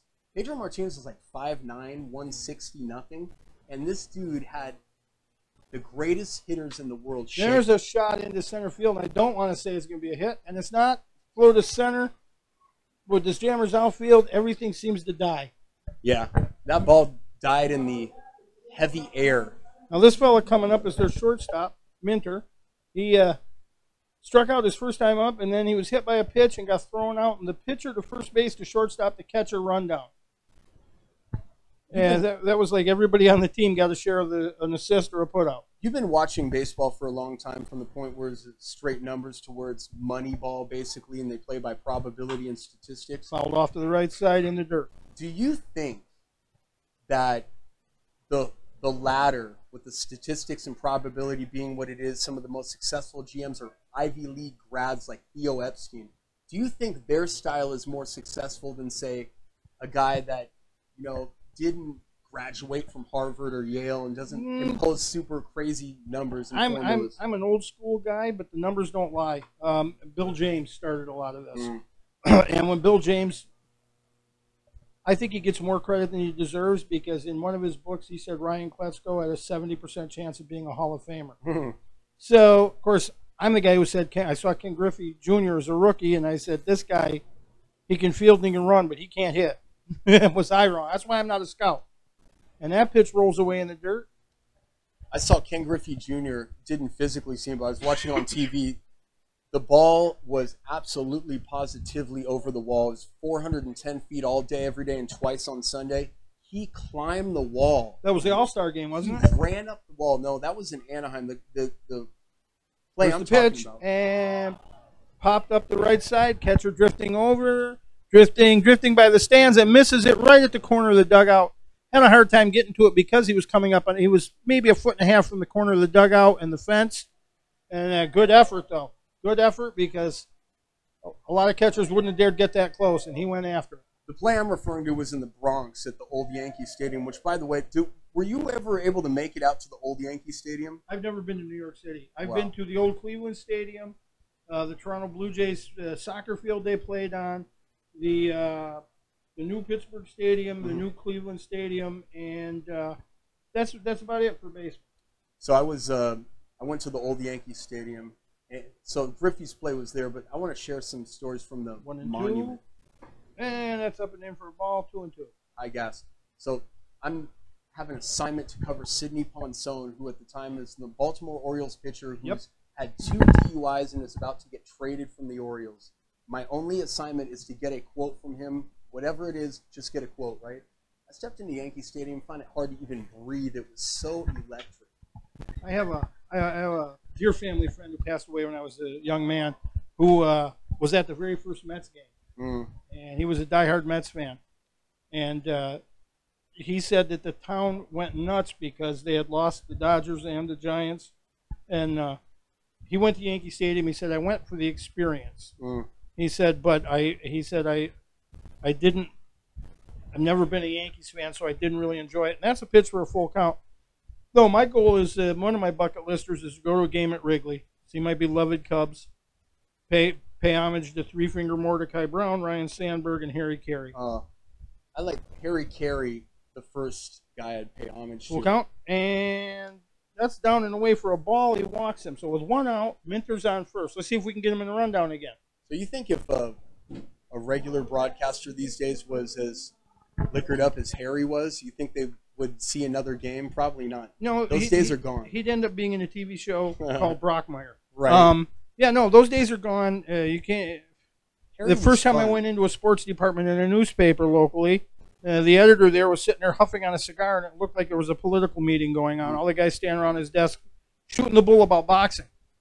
I don't know any news reporters that smoke cigars in newsrooms anymore. No, I knew one who used to shoot Copenhagen in the newsroom all the time.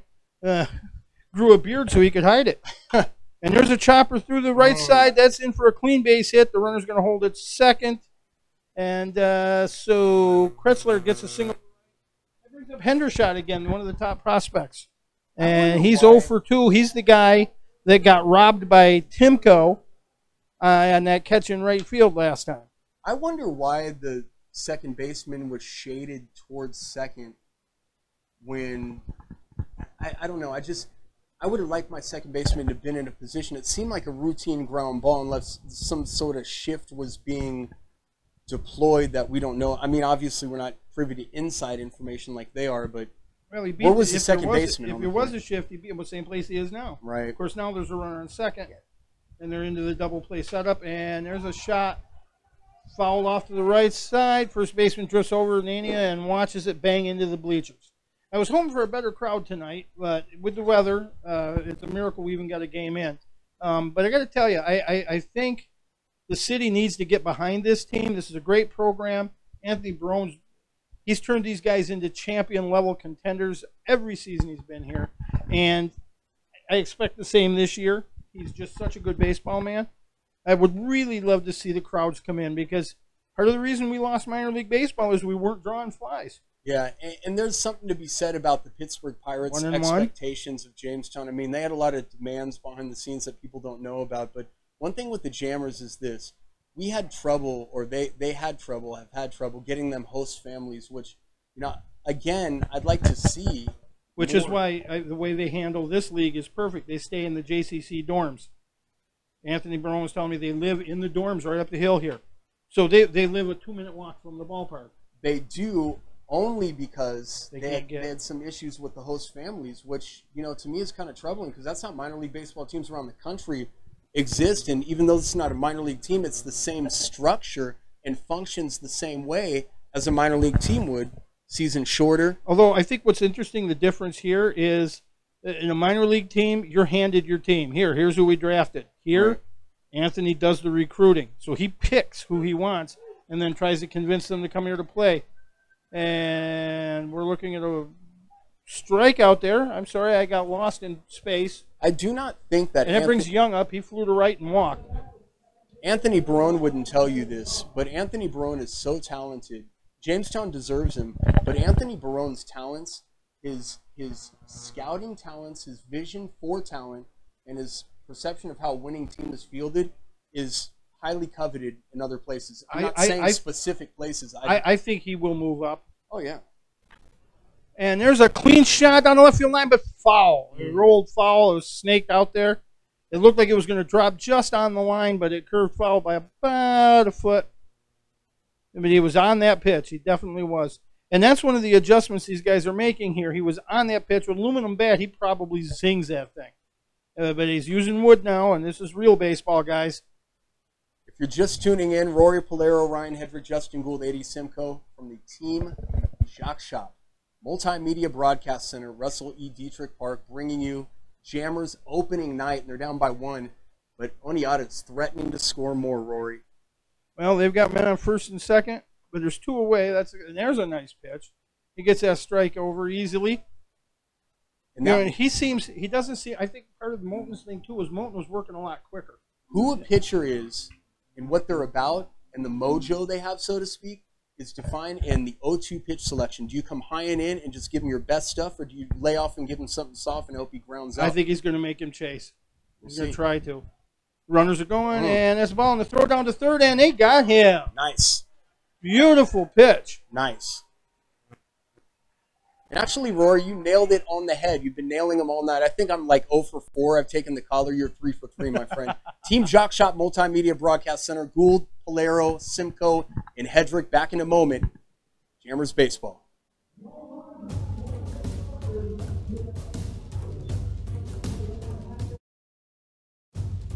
The Jamestown Jammers baseball game is being packaged and shipped to you by the Jock Shop in Jamestown, outfitting champions for nearly a century. Team Jock is always open at JamestownCycleShop.com. Jammers Baseball is on, live from the Jock Shop Broadcast Center. Here's Rory Polaro and Ryan Hedrick.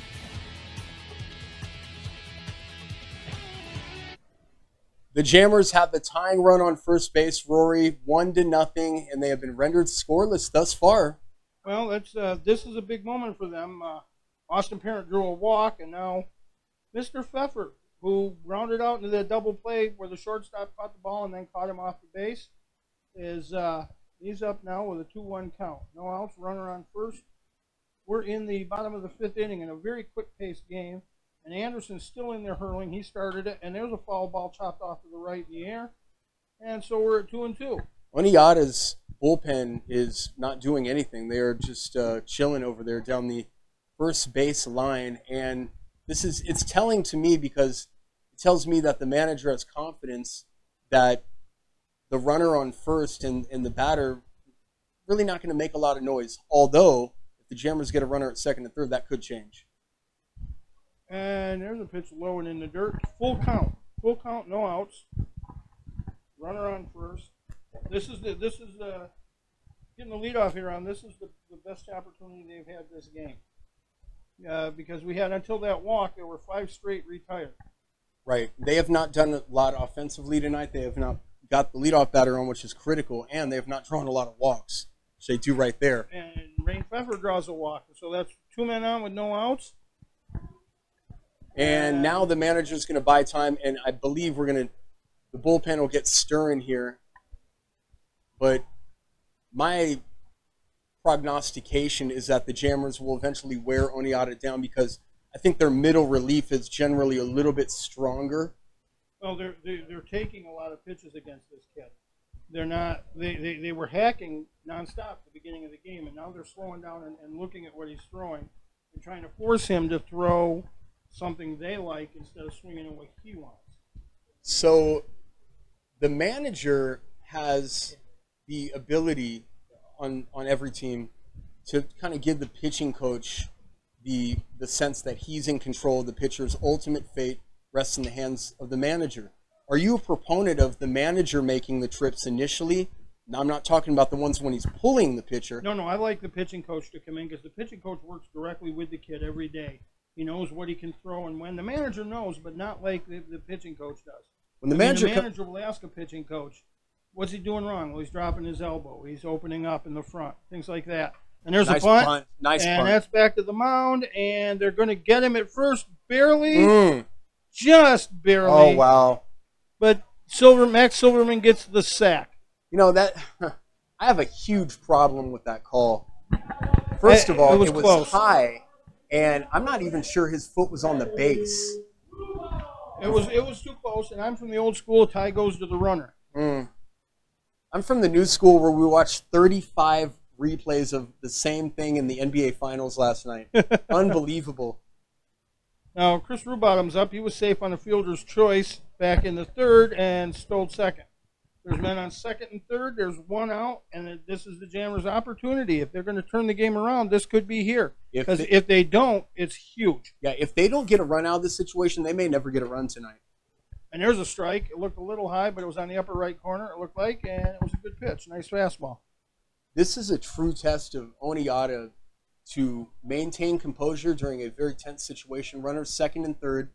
Potential lead run, Rory, is 180 feet away. Well, and I'm very impressed with this kid on the hill for them. He's showing a lot of composure beyond his years.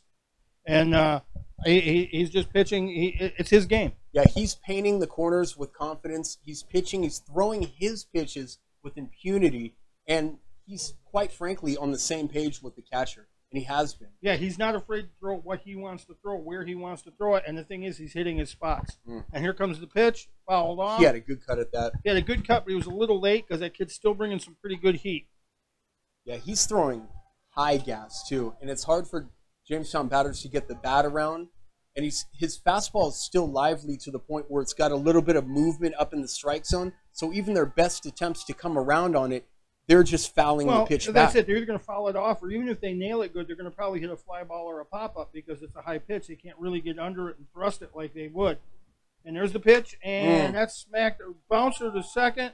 He throws across in the dirt. He makes the catch, but the run scores, and we are tied. Great dig by the first baseman. And, you know, again, that play, a first baseman's skill to dig balls out, that's an understated skill. There used to be a Dodgers first baseman named Wes Parker. Yep. And they said he was worth all the money he made, even if he never took a bat, because his glove, he was a gold glover, and they said he saved more throws. And I always felt sorry for, remember the year Steve Sachs went through the yips? Yep. I always felt sorry for his first baseman. I think it was Steve Garvey. because I know how good you are. You got to be Bernie Parent at first base when Sachs was throwing that way. You know, the Dodgers have had some tremendous first basemen. Eric Karros was a Gold Glove first baseman. Yep. He was tremendous. He also played for the Cubbies. Yeah, he did. Josh Brammel's up. He's over 2 with a bouncer to first and a bouncer to second. He hasn't cleared the infield tonight. And there's a pitch high and away. It tailed off. It was at the strike zone and curved away at the last second. And it was a good take. You know why you can never count a baseball player out, a human being, a man that plays the game they love simply because they just love the game? They may not even be getting paid. Mike Piazza is a great example of that. There's a shot into right field, a single, and the Jammers have the lead.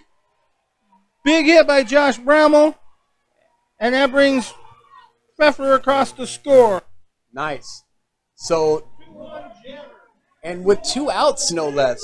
Yeah, that's it. The sacrifice was 1 out, then the bouncer to second. That's fundamental baseball. Yeah, and move the runner over. You don't need the 7-run home run. You just need to get him over. And sometimes you don't bust the heavyweight champ in his mouth until later, like the 11th or 12th round. I feel like they did enough. They had enough. The starting pitcher for Oneata had enough success against Jamestown batters. They finally got around on him. And the game is now decidedly in their favor, momentum, and he is now throwing pitches that he has not thrown all game. They're low and away, losing a little bit of heat, and you can see his shoulders slump a little bit. He's down now. And that's a ball. He's missing with the pitches, too, that he wasn't missing with earlier. Right, he's not pitching with the conviction. 2-1, and the thing is, the Jammers, this is the second time through the lineup. And so they've looked at him. Now O'Donnell's up. Alex O'Donnell bounced to third and flew to center. He's 0 for 2. He's looking to change that here, and that's low and in just off the knee. 3-0. Good eye, though, because that's patience. It tailed late. It did tail late. He was patient enough to see it through, and you can tell that he's getting good looks because he's a very, very calm. His demeanor is calm.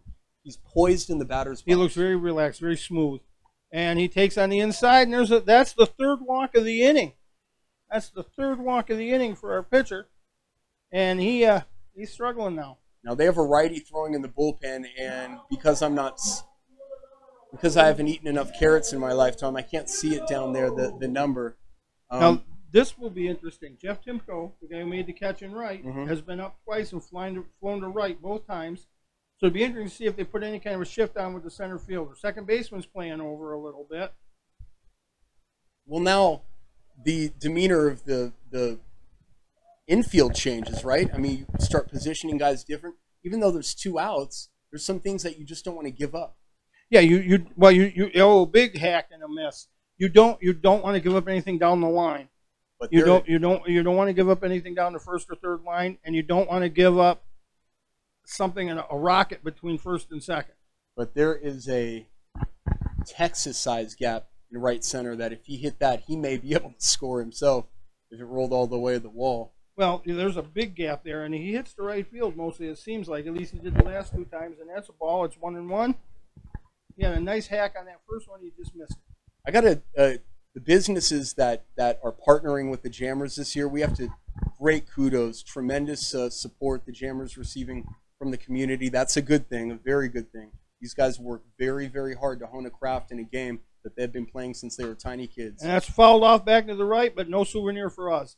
This is it's the best baseball in town, and it's the best baseball you're going to see, I think, just about anywhere, unless you're paying $60 or $120 to go sit in Yankee Stadium. I'm telling you, our wiffle ball games are legendary, man. Don't sell us short. Oh, hey, you don't know. I got a riser that you either hit 600 miles or you miss it by 10 feet. Well, I want to see it, my friend. Bring the heat. I don't have one anymore. I will, too. I got a curve that will drop right into your knees. And there's the pitch. Rip to third base. Third baseman comes up with it, sets and fires. Ooh. Oh, and he drops the ball, tagging him, and the runner will score, and it's 3-1 Jamestown. Nice. That could have been a very dangerous situation at first. Looked like he had him. He threw right into the runner, caught it, and the runner actually created that contact, jarred the ball loose, and enabled the run from second rather, to come around to third and score. Jamestown has scored 3 times here in this inning. And they did that with only 1 base hit. There was a walk, a sack bunt, a bouncer to second, a single to right, a walk, and now what I'm calling an error at first base. That's the first one that score has given them an error on. So I think we could both agree that that Moten was not probably everything he's going to be as the season goes on, but they stayed with a formula that, they had some good middle relief pitching. Well, he kept them in the game. That's his job. He kept them in the game. When it could have been very easy for him to just kind of throw up the arms and say it's a bad night. It's not my night. The game started late. He did not do that. Big kudos to him. And that's fouled off. They're going after the first pitch now a lot. I think they're hacking there, and that's Nernia is up. Nernia, he reached on I called it an error, but the official score gave him a single to second base, advanced on a wild pitch, and then he struck out in the fourth. Baseball team is very. I think they take on the attitude of their manager. And there's the runner goes, and there's a pitch right down the middle, and he's in there. They cut it off, so there's men on second and third. He could have stole that standing up. He got a great jump. And that wasn't indifference either, like you say. Right. He, I think the second baseman cut it off because they thought the runner from third was going to go. He broke towards home, which allowed, but he had such a jump. By the time the pitcher realized he was gone, he was already 2/3 of the way to second base. Sometimes it's better just not to throw to second. I'm telling you, because I was always taught with a runner on third, you do not throw to second. Right. That's what I was taught when I was a catcher. Right. Remember Ivan Rodriguez, don't you? Oh, Pudge, absolutely. And here comes the pitch, and it's inside for a ball, 1-2. Like think about what Pudge did, right? He made it look so easy to throw runners out from your knees that scouts were like, well, it was almost a prerequisite for catchers. Well, he's not throwing anybody out from his knees. Well, who does that anyway except Pudge? Well, there were two other guys that did it that come to mind to me, but not Biggio, as good as him. No, not Biggio. No, Tony Pena and Benito Santiago. And Nenia swings and misses, but the Jammers come up with a big 3-run rally in the fifth, and they lead 3-1 after 5. I'm telling you, it's because Rory's collar is now up in the rally position from the Team Jock Shop Multimedia Broadcast Center. Jammers lead 3-1. Back in a minute. The Jamestown Jammers baseball game is being packaged and shipped to you by the Jock Shop in Jamestown, outfitting champions for nearly a century. Team Jock is always open at JamestownCycleShop.com. JamestownCycleShop.com is your solution for all of your apparel needs. Shop smart. Head to JamestownCycleShop.com right now. You'll get the same quality, the same selection, and the same first-place service that's made us a community favorite since 1924. Stop by our 2 store locations in Warren or Jamestown. Better yet, head to JamestownCycleShop.com. The Fitness Bunker in Lakewood is a locally owned and operated club that cares about your health and wellness. They invest in it. Right now, $16 for 16 days will get you in the door. Lose 4 pounds, your next month is on them. Try a green zone class and maximize your performance. Hot yoga, 24/7 access. Simply walk into Fitness Bunker in Lakewood right now on Summit Avenue. Make an investment in your health and wellness. Fitness Bunker in Lakewood. Find them on Facebook. WNY Sports Now is powered by Phone Zone of Jamestown. With the largest inventory around, we buy and sell our own merchandise at a price that can't be beat. Have a broken screen? We'll fix it. Learn more at PhoneZoneShop.com. Coming up Monday on News Now at noon, taking a look at all of the stories that happened from this past weekend. And we're watching those cooler temperatures. We'll talk about how cool it will be this week. Join us Monday, live at noon. From the Team Jock Shop Multimedia Broadcast Center, Gould, Hedrick, Valero, and Simcoe bringing you and gratefully bringing you the Jammers, who scored 3 times in the bottom of the last frame and now lead 3-1.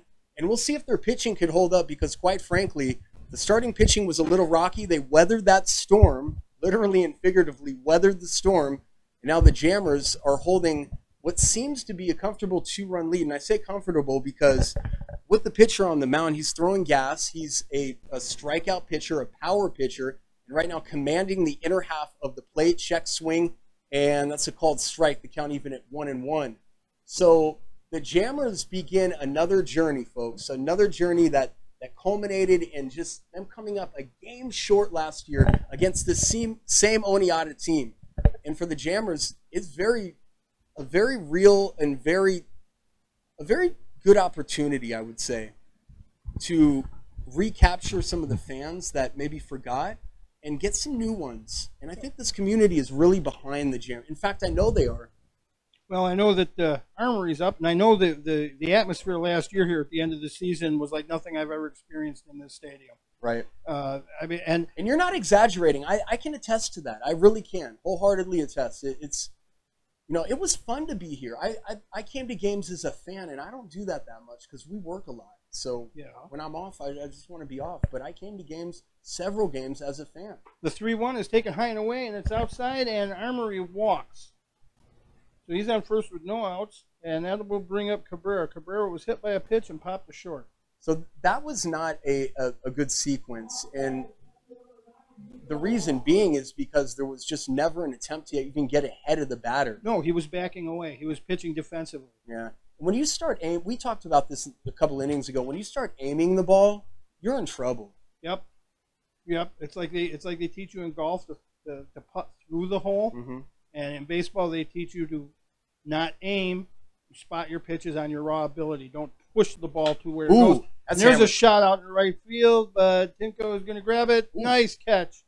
Nice running catch and pulls it in. He showed a solid glove today. He has, in the Jammers outfield, that showed a great prowess out there tracking down balls we didn't think that we're going to get to. Yeah, the outfield may be their strength. Yeah. Are you jaded a little bit by that call? Because you were so sure that ball was going to fall in the gap. The only thing that I'm jaded about in baseball is strikes, work stoppages, and steroids. Right. I love baseball. You know, and I've told you many times, this is the only sport where I don't care who's playing, I'll watch it. Right. It's got to be my Sabres or the Bills or Packers, or it's got to be the Celtics, or I don't care. But in baseball, I can even watch a game between teams I can't stand. You know, I really throw over to first, and he's back easy. I really feel like Buffalo, the city of Buffalo, gets it. They have the Bison downtown. They have the Sabres. That's a great experience. Everything is downtown. Oh yeah, everything's downtown. Wonderful. You go to Coca-Cola Field, then they have a tremendous wing, like it's a little wing hole in the wall restaurant right across the street from Coca-Cola. There's the pitch, and ripped hard down the left field line for a base hit. And the runner's going to hold it second. Left fielder got to it quick enough to hold him in there, but there's runners on first and second. That was a solid rip to left. That was, for Hayden. Yeah, they're starting to come around quick on him. They're starting to hit the ball hard. There's a difference between hitting the ball and hitting the ball hard. When you're hitting the ball like that. That brings in, I believe it's Rudelli. I can't pronounce it because my handwriting looks like I was having a seizure when I wrote his name down. Their bullpen is now active. Well, they've got a right-hander stand up. It looks like he's getting ready to throw for the Outlaws too. So both bullpens are working. But you got Ben at first and second. The cough button. I apologize for that, folks. I'm old. There's water right Ben in at front of first and second. There's water. You need some water. Ben at first and second, and he sets, checks the runner, fires. At this point, we're drinking each other's water. Bless you. I feel like the pitcher.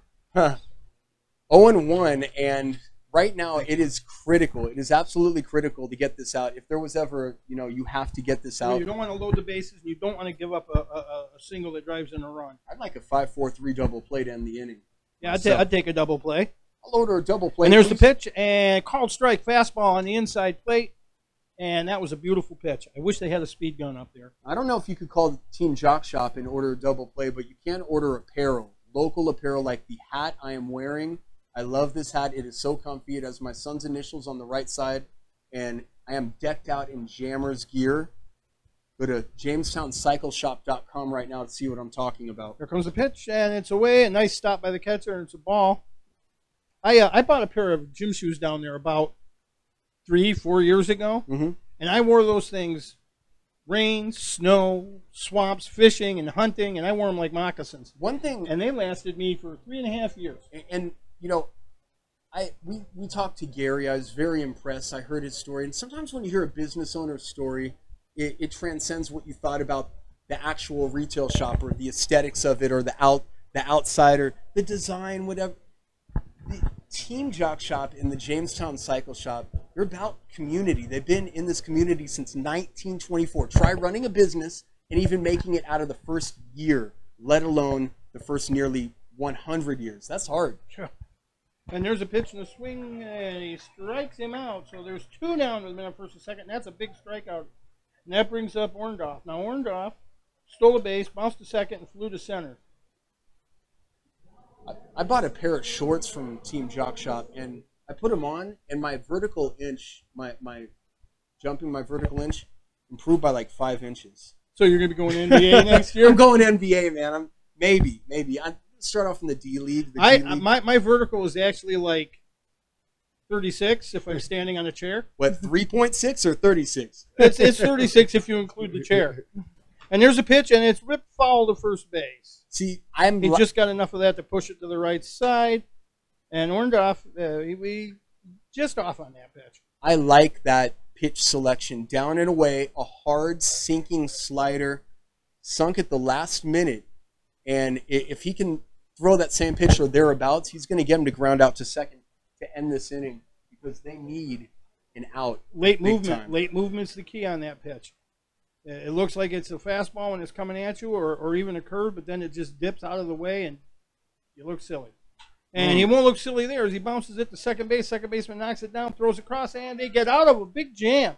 A jammer's jam, and they get out of it. And more to the jam, a play on words, he jammed him so hard he broke that bat. Team Jock Shop Multimedia Broadcast Center, Gould, Polero, Hedrick, Simcoe, watching Jammers baseball with you. We're watching a 3-1 lead back in a minute. The Jamestown Jammers baseball game is being packaged and shipped to you by the Jock Shop in Jamestown, outfitting champions for nearly a century. Team Jock is always open at JamestownCycleShop.com. WNY Sports Now is powered by Phone Zone of Jamestown. With the largest inventory around, we buy and sell our own merchandise at a price that can't be beat. Have a broken screen? We'll fix it. Learn more at PhoneZoneShop.com. The Fitness Bunker in Lakewood is a locally owned and operated club that cares about your health and wellness. They invest in it. Right now, $16 for 16 days will get you in the door. Lose 4 pounds, your next month is on them. Try a green zone class and maximize your performance. Hot yoga, 24/7 access. Simply walk into Fitness Bunker in Lakewood right now on Summit Avenue. Make an investment in your health and wellness. Fitness Bunker in Lakewood. Find them on Facebook. There's an old saying, there's no news in the newsroom. Well, it's true. The time I spend at the anchor desk is just part of my day. Most of our time is spent gathering stories in the community, stories that matter to you. We can't do it alone, and we need your help. When you see breaking news or have a news tip we should know about, drop us a line on Facebook today, email our news desk, or call our newsroom at 488-7226 so we can bring those stories straight back to you. Team Jock Shop Multimedia Broadcast Center has turned into Rally Central here, and our rally wishes have come true, Rory. 3-1 Jammers lead, and they did that damage an inning ago with consistent hitting, getting on base, leadoff batter getting on base, and generally it was fundamental baseball. Yeah, they only had 1 hit in the inning, but they had a walk, there was an error, there were 3 walks actually, and they were moving the runners over, productive outs. Yes. Now, the reason they rallied is because I'm not wearing my Jammers hat right now. True story, when the Cubs won the World Series, I had the hat on, and the Indians went ahead. I got mad and threw the hat across Chris Norberg's living room, and they came back. So I will wear the hat if we're way ahead. I've heard that when the Norberg men are experiencing, their teams are losing, like the Cubs or the Steelers, I heard the Norberg men turn into very, very aggressive fans. They're Vikings. Very passionate Steelers and Cubs fans. And there's a swing and a miss. Well, Mikey had never really followed baseball, and he got hooked on the World Series. Oh yeah, it's who didn't get hooked on the World Series? You're talking about a team who became synonymous with mediocrity, even a team that became beloved for their losing ways. Tried to bunt and takes that one, Rashard Stewart, and he knows a little bit about this guy because he's struck out his last time up, and he's faced some guys. This right-hander's throwing pretty good heat, but Stewart ran up like he was going to bunt and then pulled away, but it's a 1-1 count. Here comes the pitch, and chopped foul behind him off to the left side, through the batter's box, through the on-deck circle, and down towards the wall. And again, if you're going to if you're going to bunt, stop putting the bat head in the air. You Oh, know, at this level, Rizzuto used to go nuts. at this level, you should still know. And we just got some messages from the Norberg saying Pirates and Cubbies. And there's this flare to center. Drop. And shortstop pulls it in nice. He ran out there and pulled it in. Nice range. It was shallow center. The center fielder wasn't going to get to it. And you can't say he robbed him of a hit, but he made a nice play. Well, and, he and was that will bring up Austin Parent. He did make a nice play, but it was almost too lackadaisical, right? Because he was kind of jogging out to shallow left, and I think he misjudged that ball. And Well, you saw he had to reach out for it. He at the snow-coned last it. minute. Yes. snow coned it. Now this Parent is 0 for 1, bounced out to the pitcher, walked and scored the first run of the night for the Jammers. Gould sent me an There's the epic ball, video. 1-0. Gould sent me an epic video in the winter. He probably doesn't even remember because he sends these crazy, short, concise videos, but they're just Hall of Fame videos, right? So it's Hummel and Mike celebrating 2-0. an incredible Steelers comeback. And you know, Mike was so calm because I think he knew the Steelers were going to win. Hummel was jumping up and down, and I still can't get the image out of my head. Those games are intense, though. I can still remember leaping up and high-fiving Chris and Mike in Chris's living room when the Cubs beat the Indians to win the title, and then we got out Chris grabbed a bottle, and we each had a shot in memory of Harry Carey. Oh, There's man. a foul ball back to the right behind him. So it's 2-2 with 1 out. It's 3-1 here in the bottom of the 6th. Jammers on top. They took their time getting here, but they've got the lead. Better late than never. That's true. And there's still some baseball left, though, so stay with us because this game is still anybody's. One inning can turn it around, as we just saw last half. And I'm telling you, the fitness bunkers in the background warming up. They got the treadmills started. They got the weight piles clanking. They're on deck with the post-game show. Immediately after this, the Fitness Bunker post-game show from Russell E. Dietrich Park will recap the Jammers and have a web There's article a chopper to third foul. a web story up kind of recapping this tonight, our thoughts. We'll go on the field and try to talk to Anthony Barone, who hopefully will be, if you're a Jammers fan, a winning manager. And it would behoove them to win because they go to Elmira tomorrow, right? And then they're right back to Jamestown. It's a brutal schedule. And then man. 2 games in Jamestown, and then they're in Newark. Yeah, That's what, 8, 9, 10 hours, something? not a bad road trip, though. It's kind of fun to travel, right? Well, it's kind of fun to travel until you're doing it 48 games a year, or Right. 24 of them anyway, and that hit him. So another hit batter.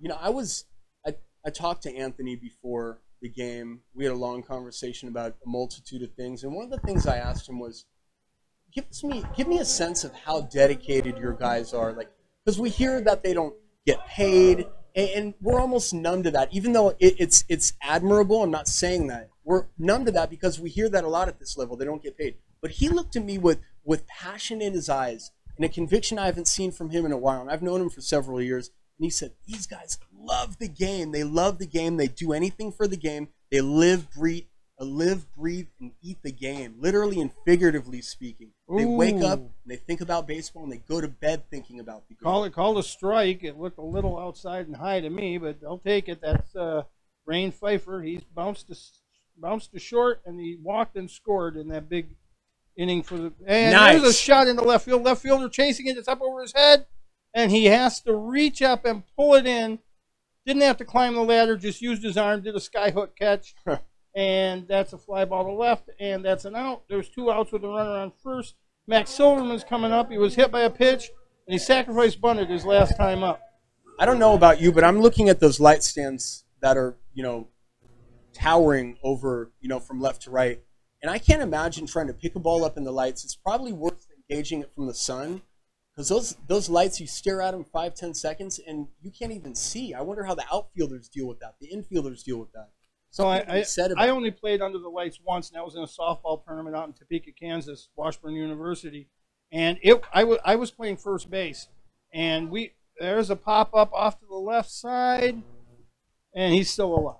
And it was I couldn't judge. I had a pop-up hit to me, and I couldn't tell if it was moving behind me or if I was going to have to go in.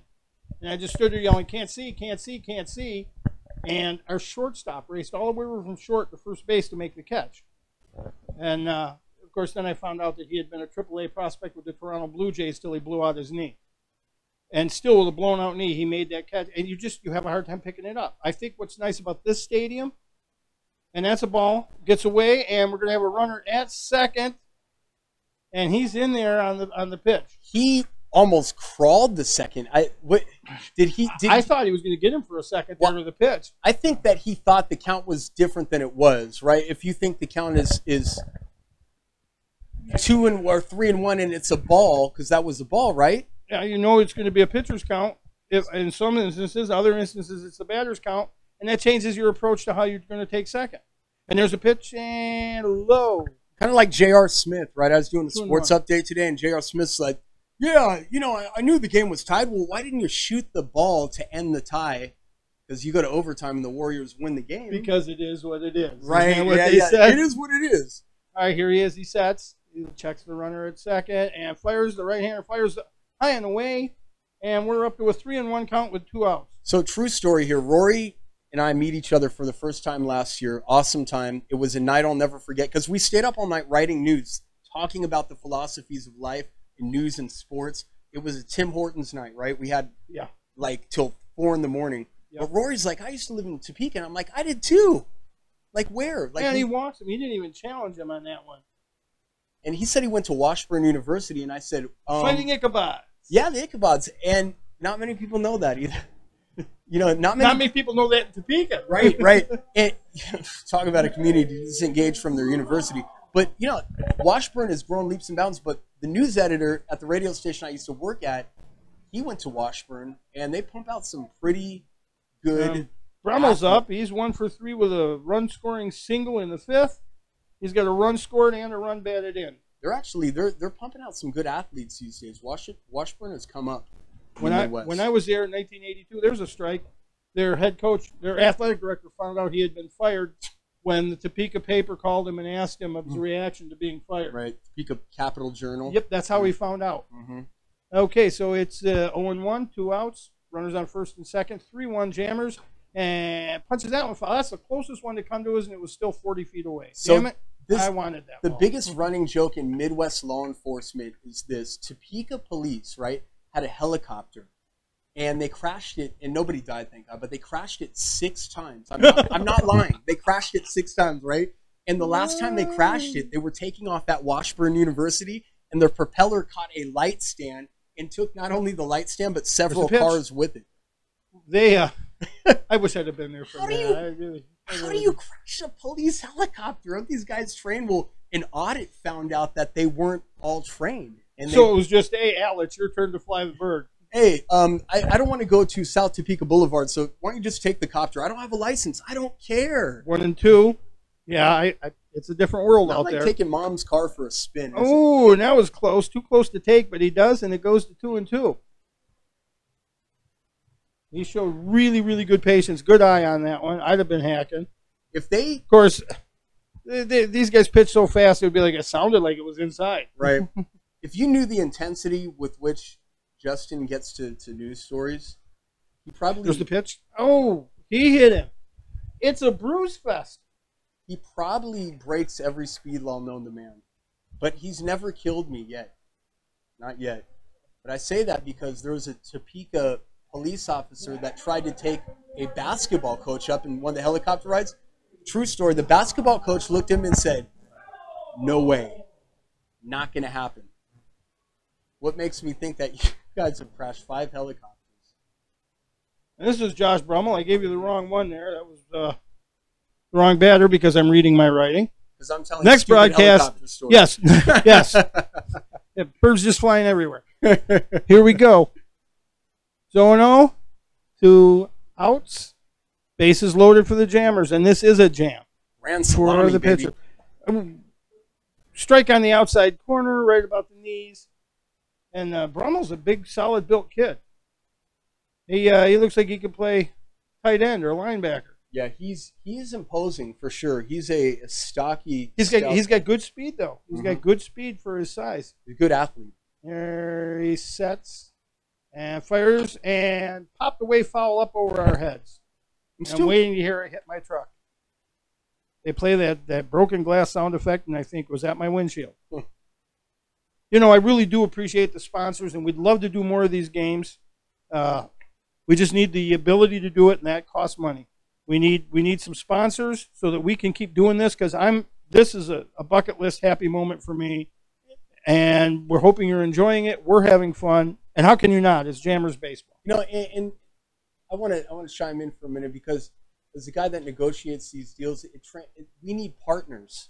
Partners make things happen like this.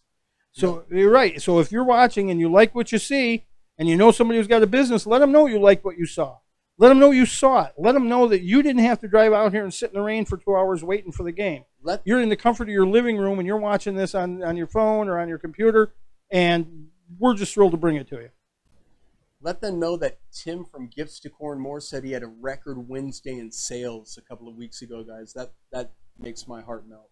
And there's a rip to right field, drifting foul. The right fielder's charging over. He And caught a it. diving catch, an amazing catch. Wow. That rivals the catch that we saw earlier. That was a play. Mr. Orndorff, tip your hat. Wow. That is a play that only he can make, and that Rory Polero has done multiple times on Stratomatic Baseball. From the Team Jock Shop Multimedia Broadcast Center, Gould, Polero, Hedrick, and Simcoe back in a minute for Jammers Baseball. And there was the instant replay. You can see it. He flat out dove. That was a Brooks Robinson third base play in right field. We'll be right back. The Jamestown Jammers baseball game is being packaged and shipped to you by the Jock Shop in Jamestown, outfitting champions for nearly a century. Team Jock is always open at JamestownCycleShop.com. The Fitness Bunker in Lakewood is a locally owned and operated club that cares about your health and wellness. They invest in it. Right now, $16 for 16 days will get you in the door. Lose 4 pounds, your next month is on them. Try a green zone class and maximize your performance. Hot yoga, 24/7 access. Simply walk into Fitness Bunker in Lakewood right now on Summit Avenue. Make an investment in your health and wellness. Fitness Bunker in Lakewood. Find them on Facebook. WNY Sports Now is powered by Phone Zone of Jamestown. With the largest inventory around, we buy and sell our own merchandise at a price that can't be beat. Have a broken screen? We'll fix it. Learn more at PhoneZoneShop.com. JamestownCycleShop.com is your solution for all of your apparel needs. Shop smart. Head to JamestownCycleShop.com right now. You'll get the same quality, the same selection, and the same first-place service that's made us a community favorite since 1924. Stop by our 2 store locations in Warren or Jamestown. Better yet, head to JamestownCycleShop.com. What matters to you matters to us. Every story, every day. I sat down with the candidate following last night's meeting, an interview you will only see on WNY News Now. Small, proud, and dedicated community that is shocked, angered, sad. The old Dunkirk City School building has been remodeled and retrofitted with 21st century technology. Feel demoralized in a sense by the power structure? I don't really know. I mean, maybe, but there's just not a lot of information, I guess, to change some things, I suppose. Chautauqua County Executive George Borrello is in the nation's capital right now, advocating for several water projects in the county. This ban will ultimately lay down some more snow our way over the next 24 or so hours. Now, zooming the radar out. WNY News Now, where coverage comes first. And that pitch is a ball. We're back here at the stadium, Russ Beaker Park. It's the top of the 7th inning, a 1-0 count. And the Jammers still on top 3-1. They threatened again in the 6th, but they couldn't come through on a great diving catch in right field by Orndorff. And there's a pitch that looked good from here, but it's a 2-0, must have been a little bit inside. And he's setting. Got that front face look. Glove up, left-hander. Setting. Watching the catcher, sets into his wind. Low kick and misses with the ball high, so it's 3-0. And he's been all over the strike zone, and it's okay to miss as long as you miss out of the strike zone. Because if you miss in the strike zone, you watch the ball go over your head 400 feet. So the Jammers are looking pretty good here. They're very patient, you know. And there's the pitch, and he takes the strike. It's 3-1. You know, Anthony Brown's a very patient manager. He understands that he'll have his moment, and that's when he takes advantage of it. That's when he does the things like the bunt or move the runner over with a little chopper to second. 3-1 pitch, inside, and there's a walk.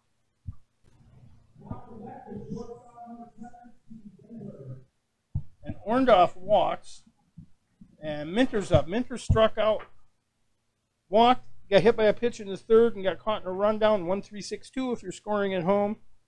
And there's a runner on into the stretch. Setting up. He sets, small lead, runner holding on, throws over the first, but no play. And it's hard. Left-handers throwing to first will kill you. If you're a runner, you really got to watch his moves. Sometimes they'll tip it with a lift of the heel or a step, and here comes the pitch home, and it's inside. Nice stop by the catcher, and we're sitting here with no strikes on him.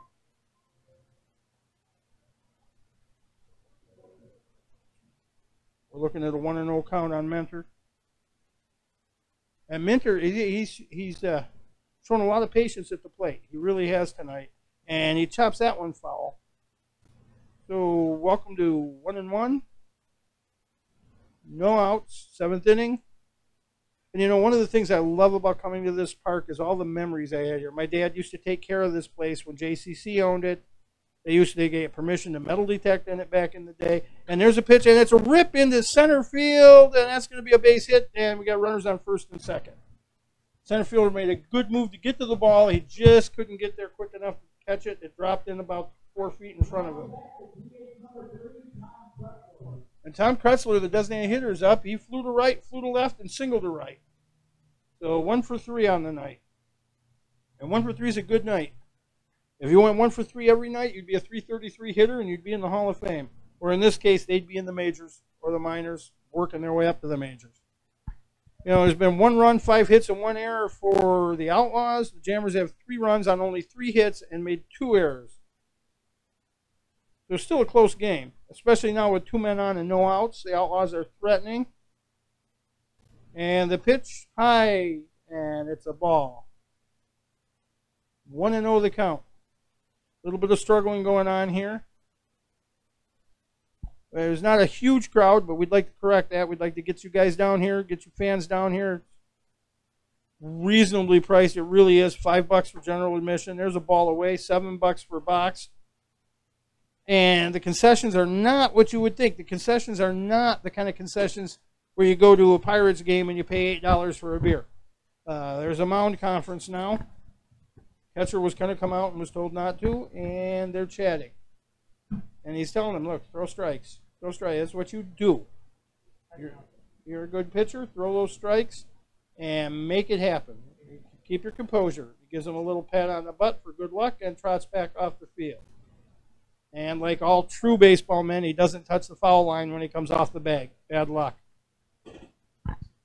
He's going to reset himself and see if he can get his focus back. 2-0 count, no outs, runners on first and second. Top of the 7th inning, 3-1 Jammers. Sets, looks a second again, fires in there, and it's a strike on the outside corner. So I just came back from the concourse. I like to take walks in the 8th inning. What can I say? I'm an 8th inning walk guy. You're early. This is the 7th. I know. I'm telling you. I'm anticipating the 8th. Okay. No, I talk to a lot of fans, and they generally really, really like the makeup of this team. They think this team is going to be... He steps off. Talk to about 10 or 11 fans. They think this team is going to be really good this year. Well, I pointed out earlier in this inning how Anthony Brown is such a patient manager. Yeah. He knows his time will come, and that's when he strikes. That's when he has the bunts and the move the runners over. And there's a hack and a miss. And he took a good hack at that. It was a good swing. It just wasn't in time. He was so late on that. That was a high rising fastball that just kept rising and rising. Yeah, I don't think he realized it was a fastball until it was on him. There are fastballs that, you know, different types of fastballs you can throw with splits and cocks of the wrists and stuff. There are some fastballs like that one that just explode out of your hand and keep rising, and they're almost low in impossible the dirt. Full count. This is big here. This is big. Full count with no outs, 2 runners on. And High run at first. Yeah. This is This is no joke. This is a serious moment for the Jammers. And you're going to have them, but this is where you see the character of the young pitcher. Well, you also you're going to see how confident the catcher is with his stuff. Well, they've already been out to talk to him. Lost him. Oh, and I don't know where that missed, but it did, so the bases are loaded now. Almost missed his And elbow. Hendershot's coming on, one of the top prospects in the country. This kid is being scouted. And I just think that you need not make any mistakes here. You can't leave anything up. You can't. Well, you're stuck. If you get a double play, you're probably going to give up a run. Right. If you give up a fly ball, depends how deep it is, you're going to give up a run. The ideal thing here would be either a strikeout or a double play where they can throw to home and then first. Nice. And he's first being hacking on the first pitch and just tipped it foul. I think the winds of change are very, very good for the Jammers to get out of this unscathed. Yes, I said unscathed without giving up a single run. I'd be impressed. I really think they can. All they have to do is keep the ball in the infield. That's like saying all you have to do is hit 5 Powerball numbers, right? That's it, yeah. There comes the pitch. Fouled off to the right, and he was on that one. Yeah, he is. But he's also down in the count 0-2.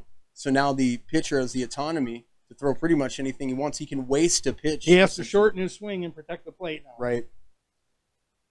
And this is where you don't groove one. No. You can't groove 1-0-2. Or 1-2 or 2-2. I think he's going to go fastball. Myself, I would go off speed. I go low and away, fastball. I'd go low and in. Low and in? Push the ground ball. Only reason I say low and away is I want a second base. Well, yeah. Maybe low and in, you're right. Well, we'll see. Maybe I'm wrong. That's why I'm up here and not out there. Right. And he fouls that one away. He's getting good hacks on it. He's starting to catch up to his timing a little bit. That one was a little more solid than the last one. Why not something off speed right here? Something off speed? Now's where you wish you had a knuckleball. Right. Oh, yeah. Oh, yeah.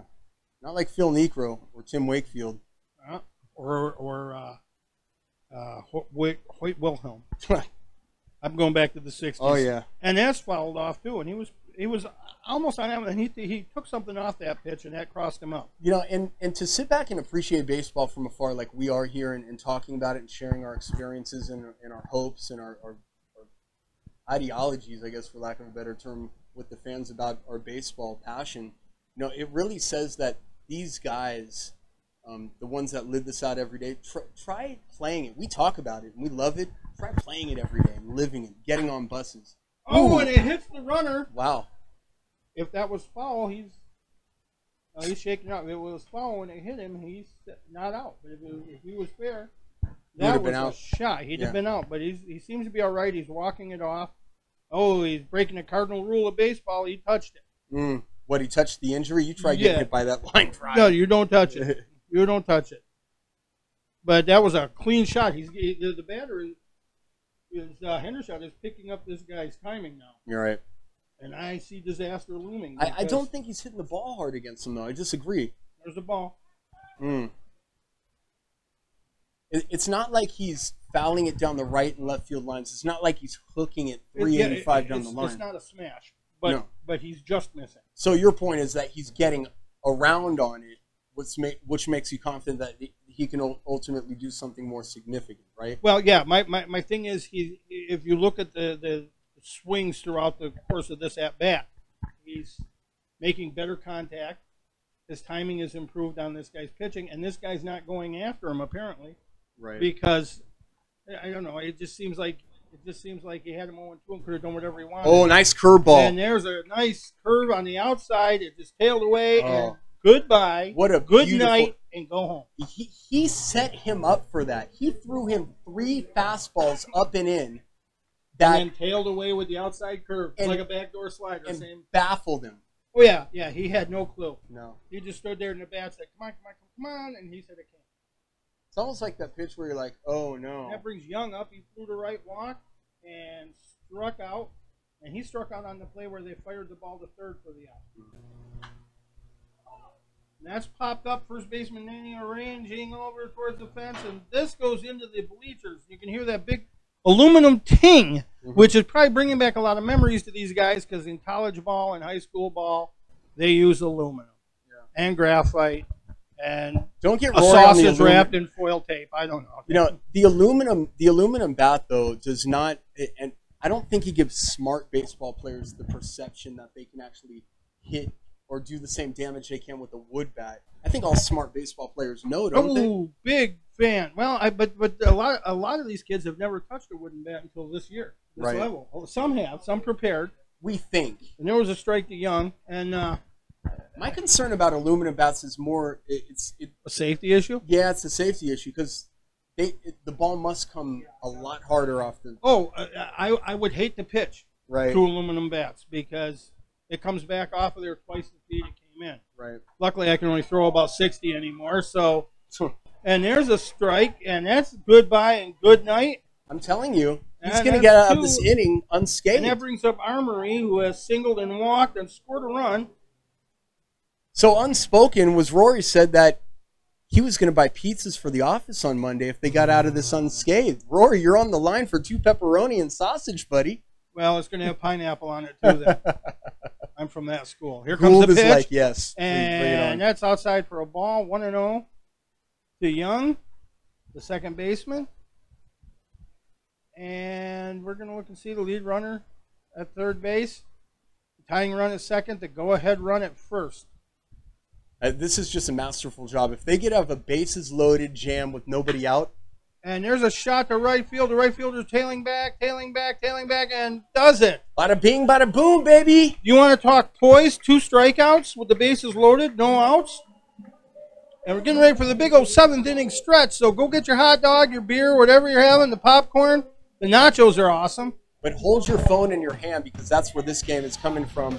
The Team Jock Shop, Multimedia Broadcast Center, Gould, Hummel, Polero, and Simcoe. Back in a minute. The Jamestown Jammers baseball game is being packaged and shipped to you by the Jock Shop in Jamestown, outfitting champions for nearly a century. Team Jock is always open at JamestownCycleShop.com. Coming up Monday on News Now at noon, taking a look at all of the stories that happened from this past weekend. And we're watching those cooler temperatures. We'll talk about how cool it will be this week. Join us Monday, live at noon. The Fitness Bunker in Lakewood is a locally owned and operated club that cares about your health and wellness. They invest in it. Right now, $16 for 16 days will get you in the door. Lose 4 pounds, your next month is on them. Try a green zone class and maximize your performance. Hot yoga, 24/7 access. Simply walk into Fitness Bunker in Lakewood right now on Summit Avenue. Make an investment in your health and wellness. Fitness Bunker in Lakewood. Find them on Facebook. JamestownCycleShop.com is your solution for all of your apparel needs. Shop smart. Head to JamestownCycleShop.com right now. You'll get the same quality, the same selection, and the same first-place service that's made us a community favorite since 1924. Stop by our 2 store locations in Warren or Jamestown. Better yet, head to JamestownCycleShop.com. WNY Sports Now is powered by Phone Zone of Jamestown. With the largest inventory around, we buy and sell our own merchandise at a price that can't be beat. Have a broken screen? We'll fix it. Learn more at PhoneZoneShop.com. The Team Jock Shop Multimedia Broadcast Center is oozing with confidence right now that the Jammers can actually win this game. Mr. Polero, Rory, they had bases loaded jam they had to contend with, and I said at the top they're going to get out of this, and they did, and they still lead 3-1. Yeah, so I guess you owe me a pizza. No, they had the bases loaded, a walk, a single, and a walk, and then a strikeout to their top hitter, Hendershot, another strikeout to Young, and then Armory flew to right. And it had some carry on it, but it's getting foggy out there now, so it's getting a little harder to pick up the ball, I would think, for the outfield. You had talked about how hard it is earlier with the lights, but now you got the fog rolling in off of the JCC campus and out of the 100-acre lot and coming across here. I think that And we are all set. the fog is actually beneficial to Jamestown right now. Alex O'Donnell up. And there's a shot into the gap in left field. It's going to fall in for a single. And it just died in the wet grass out there. No, it's probably getting damper as the night goes on, wouldn't you imagine? Yeah, I imagine it probably is. The condensation and the dew. Mm-hmm. You know, I'll tell you, and very few people know this. When I was a kid, my dad took care of this place, and one night I was like 17, maybe a little older, but I had been reading some W.P. Kinsella baseball. He's the guy who wrote. I know. Yeah, I know W.P. Kinsella's. And I went out. Baseball's a romance to me, and I climbed the fence, and I came in here at midnight, and I laid down in center field, and I just felt the grass and let the dew ride into me, and I listened to the stadium. And it was one of those, if you build it, he will come moments for me. And then I remember when they built that field out there in Iowa, and you can go out there and you can actually pay to have a catch. I told my dad, I get the money, we're going to Iowa. And he said, oh, you can go out in the backyard and play catch. Why the hell am I going all the way to Iowa to play catch? Awesome. Broke the moment. That was fouled off.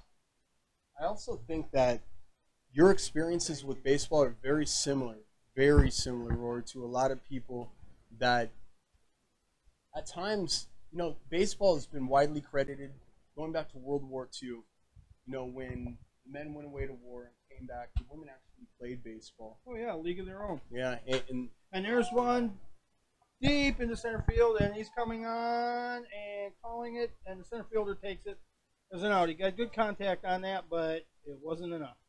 And that's going to bring up Nania, who is struck out twice and reached on what I called an error, and the scorer apparently called a single. well, are you calling the official score controversial, Rory? Not at all. Not at all. He does this for a living. He's a pro. He knows more than I do about it. Yeah, there are certain things in official scoring that we're never going to agree on. Like, I don't agree that everything you get your mid on is an error. I don't. No. Sometimes there are players who would never get their mid on it. Sure. And there's a little Funko bump to first base that was foul. Took about 2 pops and then rolled off into the grass. And then you have to ask yourself, you know, what kind of athlete is getting, like Ken Griffey Jr. tracked down stuff that nobody had ever tracked down. So I believe during his era, and I can't prove this unless I would do an amazing amount of really tedious statistical background research, but I bet the center field era that he played in held the higher standards actually were assessed more errors during his era because of how good he was. He made things that we call routine now, not so routine. So it's 2-0. I don't know how they got 2-0. He fouled that first pitch off. No, I think that, first you have to look at the difference in the gloves they're using, too, compared to what Willie Mays had. Right. Or Clemente. Right. And the runner's going, and the pitch is a ball, and the runner is in there. The ball skipped up to second base, and that's a stolen base for Mr. O'Donnell. So we have a runner on second, 1 out, a 3-0 count. We're in the bottom of the 7th. 1 run, 5 hits, 1 error for the Outlaws. The Jammers have 3 runs. Still only, scoreboard says 3 hits, but that's got to be 4 because of the single this inning, and 2 errors. And the pitcher sets on the 3-0. You know he's throwing a strike, but is he taking? And he almost hit him in the shins with that one. And the scoreboard's got this count wrong. Well, let's stay with the right count. It's 3-1. Okay. So it was 2-1. They have it correct now. Yeah, it's correct now. 3-1 with 1 out. In big trouble. Runner on second. Right now. And there's a shot in the right field if it stays fair. And it's called foul. And, oh, man, that was something because it looked like it was right on the inside of the right field line. That would have made it 4-1 without a doubt, and he'd have had a double. So Nania just missed that one. Don't forget, stay tuned on the web later tonight, early tomorrow morning. The Fitness Bunker post-game show will have a recap, possibly an interview with manager Anthony Barone. But we're going to be, this is not the first Jammers game we're going to cover, first and only. This is something that we were all excited about, and we're grateful we got the opportunity to kind of flex our technical muscles here. And this is going to get better. Because technology is something that, you know, there is no ceiling, not in our newsroom at least. Not in our newsroom. This is incredible job by producers Gould and Simcoe. Amazing Here work, comes guys. the delivery, and a swing and a miss. He was aiming for the fences on that one, and he missed it. He just blew that fastball by him. 2 down, man on second. And that's going to bring up Rashad Stewart, who struck out and popped a short. He was erasing a double play in the first inning, the second inning. In the 4th, he struck out. In the 6th, he popped a short, and here he is in the 7th, looking to redeem himself a little bit. I like that. And the pitcher has the catcher recycle the call. He's setting the signals. One finger for a fastball traditionally. And we'll see what he throws here for the first pitch. And he took a little off that, and it was high for a ball. We don't always capture maybe the behind-the-scenes baseball like we can, but I'll tell you, the Jammers have worked diligently for the last several innings to correct any kind of rough patches. They start out kind of rough, right? They righted the ship in their pitching. Their hitting was more solid. They're playing better defense. Well, they're starting to be a little more selective at the plate, I think. They're making these guys throw. They were up there hacking in the early part, and it showed. And now they've seen they've had some success, and so now they know they can do it. They just have to maintain their poise. There's the pitch, and it hits him in the shoulder. Another hit batsman. That's at least 7 tonight. Well, that's 1. Let me count here how many we got. You have enough fingers and toes? Yeah, I hope. Well, that's 3 Outlaws that have been hit. So the Babe Ruth World Series... And that's 4 Jammers, so it's 7 exactly. Right. The Babe Ruth World Series is coming soon, guys. It is a significant event in the lives of many young kids who will be great baseball players one day. And we know the community's anticipating it. Kids are coming from a long way away to participate. It's going to be a very big event. Yeah, it put us on the map. And he rips that one hard but foul down the third base line. Austin Parent. Now, Parent bounced out, walked, and he was one of the 4 who got hit by a pitch. One of the 4 Jammers. So he's 0 for 1 with 3 appearances. He's got a run scored. And it's a tight game still. Trying to get those runners from first and second moved with 2 outs. They got to try and bring one in. Shortstop creeps in on the runner. Here comes the pitch, high and away, and it's a ball. We're at a 1-1 count. The fog seems to have dissipated. It's still rolling off the trees. You can see it. But it isn't drifting into the field of play like it was earlier. It doesn't seem to be. Or if it is, it's high up. Might make a high fly ball or a high pop up. It's a little difficult to pick up, but 1-1, 2 down. Men at first and second. Bottom of the 7th, 3-1 Jammers. The pitch, rip foul to third. He just missed on that one. That was his pitch, and he knows it. Taps the bat off his foot. They're wearing their white pinstripes with the green. And the Outlaws, theirs look like the old Baltimore Orioles orange jerseys. They wear the orange and gray. There's the set. And inside. And he knew that was inside the second he let go of it because he started crimping away before the ball was off the hill. Although it wasn't kind of backing away from the plate like he was scared for his life or it was going to hurt. No, just kind of like get out of my way. Yeah, just give me another pitch. Yep. Give me another pitch I can paste. It's 2-2. Belt over the center field wall and really open this game up. And that's away for a ball, and the runners advance. That's indifference. If my book is right, that's 2 stolen bases for O'Donnell.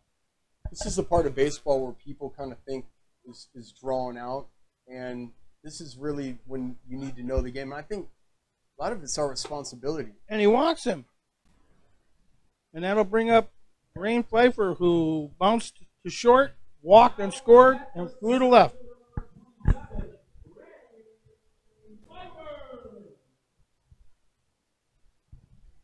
So Pfeiffer's been an active part of this. He actually scored the go-ahead run. That was on a Brummel single, and the coach is coming out. They called time. They're going to talk to the pitcher. The runners come in off the field to talk to their third base coach, get a sense of what's going on. The batter comes over there having their meeting.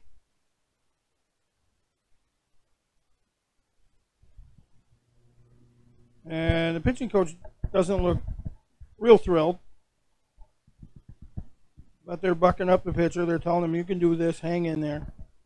You know, they're probably telling him, hey, look what they did to us last inning. Bases loaded, no outs, and they got out of it. You can too. Right. So with the bases loaded, there's 2 down. We're in the bottom of the 7th. It's 3-1 Jammers. And this is big for them. This could turn the whole game right here. This could open it up. This would solidify the win. And there's a strike. That was a nice pitch. Pfeiffer steps back in. Tall, lanky fella. Very relaxed stance. Hardly any bend to his knees. Rocks on his feet. Swivels the bat and rips one foul to third. So the last two hitters have been really chunking some rockets to foul down the third base side. Yeah, they're not getting cheated on their swings for sure. And again, you get just one more hit. And I'm confident, at least from afar, that the Jammers bullpen has this one in control, at least judging by that bases loaded, no out situation they got out of last inning. And the pitch way outside, almost a pitch out. So it's 1-2. He was trying to get him to chase. He was expanding the strike zone. And Pfeiffer said, no way. No way. He's got a good eye, this kid. And he's looking. Pitcher set. Runners take the lead. The pitch. And it's whipped into center field, right center That's gap. dropping. And it's going to drop in. And it's going to score 2 runs. And they're sending the runner from third. The second baseman has the ball, throws it into the catcher, and it's offline. Nice. Clears the bases with a double. Roland Pfeiffer, welcome to a 6-1 Jammer lead. Nice.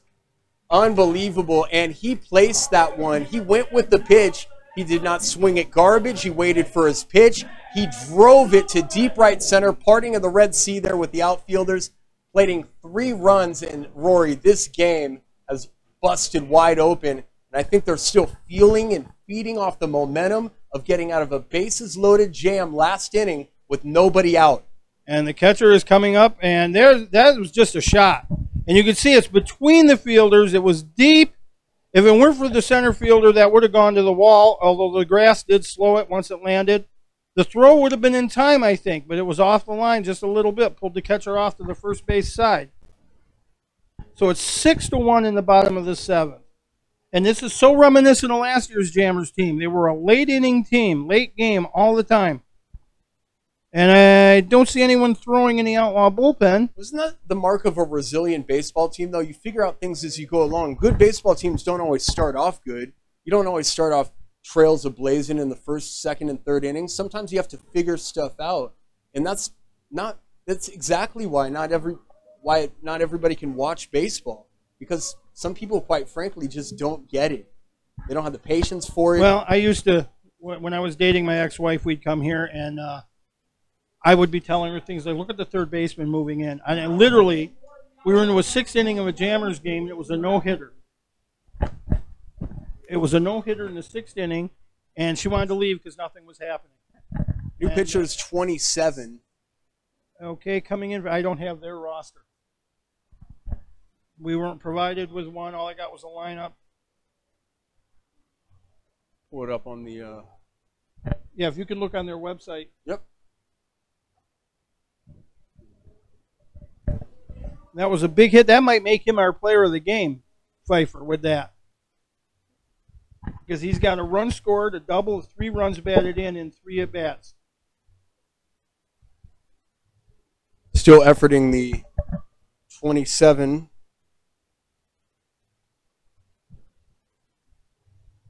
That's one thing. I'll tell you, there's a remarkable difference between. There's a bat hovering around. Just went. Got the home plate umpire watching him. Some people don't like bats. Hey, the Jammers seem to, because theirs have come alive tonight. Oh, and late in the game too. I mean, relatively late in the game. Oh, absolutely. The 5th and the 7th. 3 runs in the 5th, 3 in the 7th. Max Silverman is up, and Silverman got hit by a pitch like everybody else has and was out on a force out, sacrifice bunted, and reached on an error by the catcher. Like although that was also not called an error. And there's a pitch that's low and in, ball 1. Runner on second. It's the bottom of the 7th. 2 outs, 1-0 count. Jammers up 6-1. And they've only had 4 hits. Interesting, huh? Well, they're playing a lot of small ball station to station, and then that double busted it open. Right. It was a big hit. Mm-hmm. And here comes the delivery in there, and a swing and a miss. He took something off that. It was a fastball till it got to the dirt, and then it just dropped. I still can't actually find 27. Well, there were some roster changes. Some of the kids didn't report. I'm told that happens sometimes. So we can't tell you who he is. Can't tell you who he is or what he eats for breakfast, but he sure throws a nice curveball. He does. That thing drops. It looks like a 12-6, maybe an 11-5 curveball, but I don't know drops. if it's 12-6 yet. The development's not there. It will be, though. Yeah, well, that last one he threw just darted in there and just disappeared. That's a curveball off the corner. And that's low, so it's 2-1. He's trying to paint the black, but I think he's more effective when he throws that curve inside. Sometimes the best curveballs, I've been told that guys that really know how to throw a curveball well, some of the best curveballs are thrown with little to no thought process. You just throw them because you're in rhythm with the count. Well, and he's not in rhythm with the catcher because they're having another conference. Yeah, and that's to be expected, though. This is the first game of the season, and these guys, by game 30 or 40, they'll be fine. But generally, it's... I had one of the, and I wish I could tell you his name, but I don't remember it. I had one of the Jammers last season during the playoff run tell me that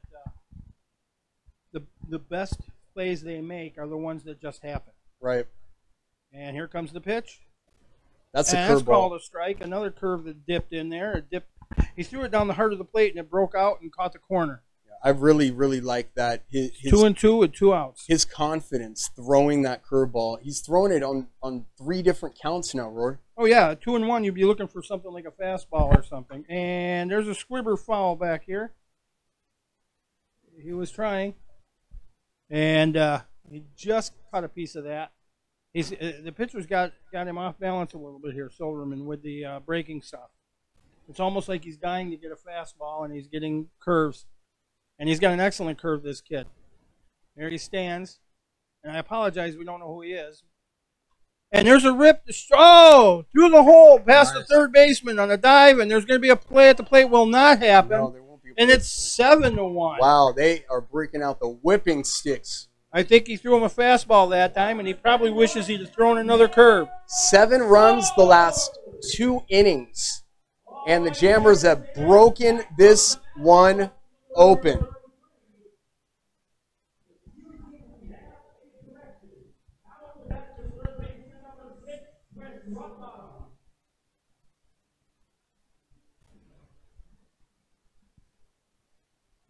Thank you for tuning in. Ryan Hedrick, Rory Polero, Justin Gould, Eddie Simcoe from the Team Jock Shop Multimedia Broadcast Center, Russell E. Dietrich Park. Jammers have busted it open. They labored for runs for the first 4 or 5 innings, but busted out with 3 in the 5th, 4 in the 7th. That's rip foul. It's 0-1. And now lead 7-1, Rory, and they've done it using a lot of different components. Great defense, good pitching, and hitting. Timely. Well, their pitching came back. Moden didn't look like Sandy Koufax out there, but he kept them in the game. He got them out of some tight jams, and they were able to. The pitching was able to hold them into the game. You know, early on, it looked like it was not going to be a good night. What a night! It looked like there wasn't going to be a game at all. 5 hours ago, it was a downpour, and we had to close all the windows because it was just brutally wet. Right. Then, not only do we get the game, but it looks like the Jammers are going to fall apart and get crushed in their home opener, and they're up 7-1, a 4-run 7. Now, there was a viewer that's been watching, I think, for quite some time, and I just want to address, she said no roster, and it's very possible these guys are coming to the team the day of the game, and some of them are first-round draft picks, some of them aren't, some of them have other plans. So the rosters aren't even finalized during the first pitch because a lot of these guys haven't even reported their number changes to the team or the media. Oh yeah. There are. It's very fluid early in the season because you have a kid who says he wants to come, and then all of a sudden, you know, the Minnesota Twins draft him in the 3rd round, and now he's not coming. Right.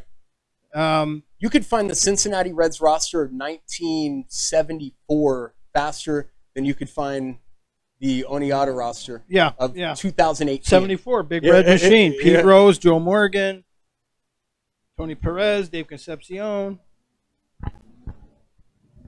Rory is a bully with the sports information. He has so much. He said, well, I don't have a life. I told you, baseball's my second religion. And there's the pitch, and it's a dribbler to third. He picks it up. No problem with it. The throw, and he's gone. but the damage is done. The damage is certainly done. 7 runs the last 2 innings. The Jammers have exploded using defense and offense to jump ahead 7-1 from the Team Jock Shop Multimedia Broadcast Center at Russell E. Dietrich Park. Gould, Polero, Hedrick, Simcoe back in a minute.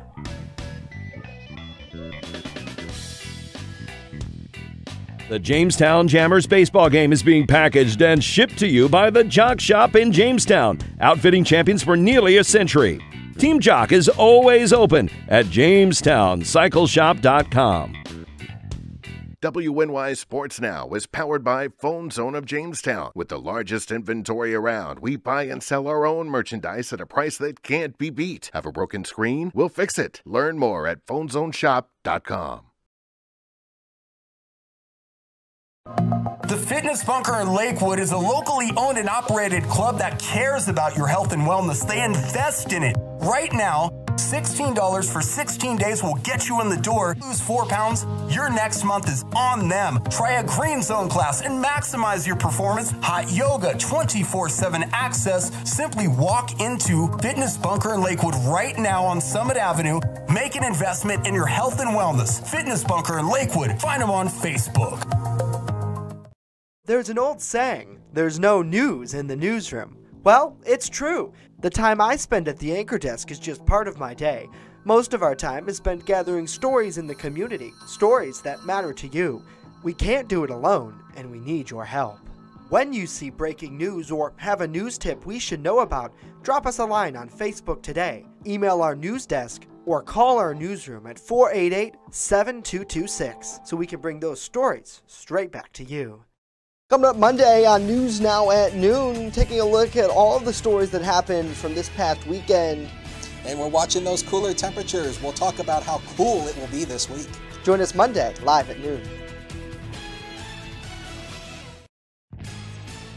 Jammers Baseball is on. Live from the Jock Shop Broadcast Center, here's Rory Polaro and Ryan Hedrick.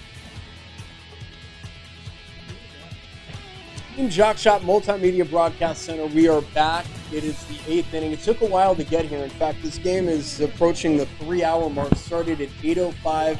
It is almost 11:15, but it's been their team a 7-1 lead and doing it in grand fashion. The last 2 innings have been explosive offensive innings and resilient performances from the defense, and the pitching have ended, at least right now, a very, very good showing the Jammers. And it should get better because J.J. Dunn is up pitching, and he throws a strike and then a ball. Now, J.J. Dunn is out of Amherst, New Hampshire, and he's a junior at St. Anselm. And last year, he made 11 mound visits and posted a 4.70 ERA. He went 3-6 with a save, with 37 strikeouts. But the year before, he led St. Anselm with a 2.67 ERA. Remember, he's facing Cabrera, who is 0 for 2 plus got hit by a pitch. And he fouls that one off to the right, chipping at it, and it's 1-2 here in the top of the 8th. Remember, coming up after the game, at some point in the next 10 to 15 hours on the web, we'll have a complete kind of capsule of this game and the feelings and how they did it, and that's brought to you by the Fitness Bunker post-game show on the web after the game. And it's high and away for a ball. We're 2-2. And all the I don't know if it's the league. I don't know if it's because they got a lot of bus trips for the next 2 months, but they're all going fast. They're not standing around, and that's really good when your pitcher works fast because it keeps your defense alive. And there's a chopper foul, and it's out of play. So we're still 2-2. And he's trotting back out onto the mound. Batter coming back to pick up his bat. Catcher wiping the sweat off his brow. It's got to be muggy down there on the field, I think. Yeah, absolutely. And these players are spent. I mean, you're talking about a team that they've been focused on baseball all day, and they had to wait a little bit to get to a point where they can actually play. That's a way for a ball, and we're at a full count. Well, yeah, and a lot of them are going to be a little tired because a lot of them are coming off of just finishing their spring college seasons. Right. And if they were starters for a college team somewhere, they've already played 40, 50 games there. And now they've got here another 48 games. All these and he kids do is swings play. and misses. All these kids do is play baseball. It's in their DNA. In order to play baseball professionally, people don't realize, and even the NBA and the NFL and NHL, you have to consume sports 24 hours a day. You have to become the sport. It is work. They play it for the love of it, but at a certain point, it becomes your job. It's life. And then you're not just out there having fun playing. You're out there working on doing this with your swing or doing that with your delivery, the mechanics.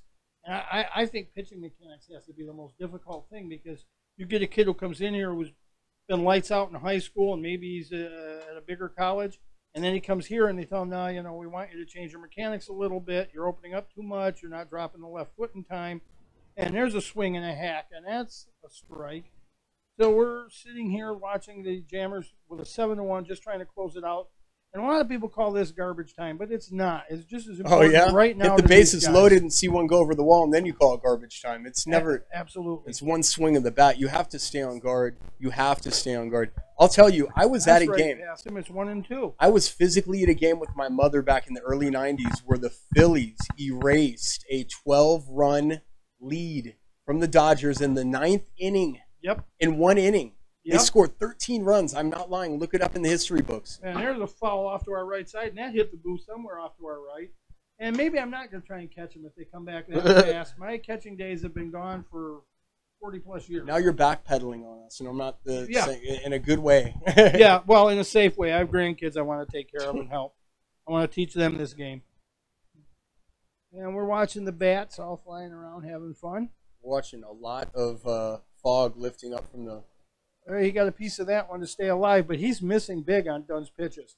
Dunn's fastball looks lively. It looks like it has a lot of movement. Yeah, it's very lively, and he is staying ahead of these guys, so he's able to command pitches. We've been talking about this all game, but when you're ahead of guys, you can throw pitches like you want to throw them, like you were taught to throw them, with command, with respect, and you can with set the guy process. up. Yeah, sure. You can set the guy up. You can go away, and then in, and he goes away on that one and just misses. So the 2-2. Previous to that pitch being low and away, he busted him in twice, and one was near his chin.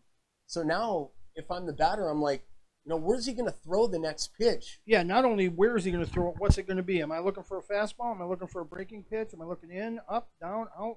And he's looking for a shot. The third baseman spoons it up easily with that big glove and throws him out. 5-3, 2 down here in the top of the 8th. So ultimately, that pitch sequence, the last 5 at least that I documented, too high and in, generally, too low and away, and then the 5th one, middle of the plate, and it looks so enticing that the guy's like, his eyes got bigger than, you know, when you eat too much. And yep, he jumped on it. Yep. And he probably was a second, or maybe not even a second, when you're talking mere milliseconds, that can make such a difference. I think he was overzealous, too. I mean, he just... Well, it was his pitch, and it looked fat.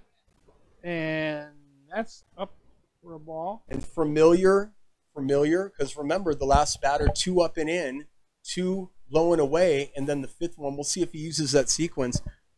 Pitchers don't like to deviate away from what works for them. Well, and the difference here, though, is he's facing a left-handed batter, so it might be a different approach. It might be a different approach. But if it ain't broke, don't fix it, right? That's in, too. He's 2-0. Trying to establish that inner half of the plate. And you know who did a great job of that? Roger Clemens. When he was with the Boston Red Sox, there was not a more feared pitcher. Well, I heard that he liked to put his steroids low and in, too. So, I'm sorry, I'm very unforgiving when it comes to the Peds. Know. I don't know that he did roids his rookie year when he won. How many games did he win his rookie year? Read the book Rocket Man. Yeah, but you know, you still can't tell. He's still a great athlete. And I have very strong feelings on steroids. I think they actually created, and maybe I shouldn't say this, they created a lot of excitement, more excitement than we've ever seen in Major League Baseball. Well, yeah, I mean, they could set the pitcher's hair on fire when he gives up a home run, and that would add excitement, but it didn't the game. Should I feel sorry for a pitcher who's also throwing to juice batters? You should feel sorry for the fans. The fans won. The fans want it because it's home runs, and home runs are sexy. I'd much rather watch a 1-0 3-hitter by Nolan Ryan. That's you. Yeah, well, everybody's different. You're a rare breed when it comes to that, for sure. Yeah, I'd be happy to go back to the dead ball era for crying out loud. Wouldn't bother me. You know, I mean, we had we've had a little bit of everything in baseball, and baseball's a microcosm of society in so many ways. There have been scandals that have, that we've had. But I look at it this way: if everybody's hitting up and in, a little bit of chin music there, then that was so now he established the fear factor, right? 3-2. So now does he go down the middle again? I think he goes low and away. I was going to say I think he goes away, but I think he's going to go high and away. But we will see. No, I think if everybody's hitting 20 home runs, and 20 home runs doesn't mean anything. Oh, and he strikes him out. What an inning by J.J. Dunn. He did what he wanted to do, and that is how you do that. And that's 6 straight outlaws that have bitten the dust. It is 7-1. We are through 7.5 from the Team Jock Shop Multimedia Broadcast Center in Russell E. Dietrich Park. Gould, Hedrick, Polero, Simcoe back in a minute.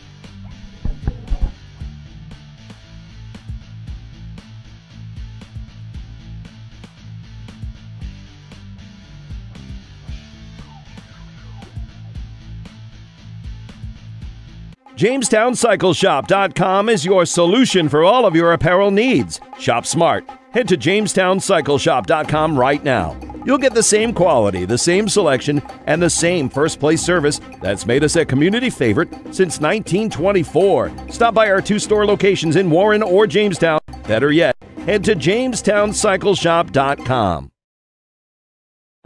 The Fitness Bunker in Lakewood is a locally owned and operated club that cares about your health and wellness. They invest in it. Right now, $16 for 16 days will get you in the door. Lose 4 pounds, your next month is on them. Try a green zone class and maximize your performance. Hot yoga, 24/7 access. Simply walk into Fitness Bunker in Lakewood right now on Summit Avenue.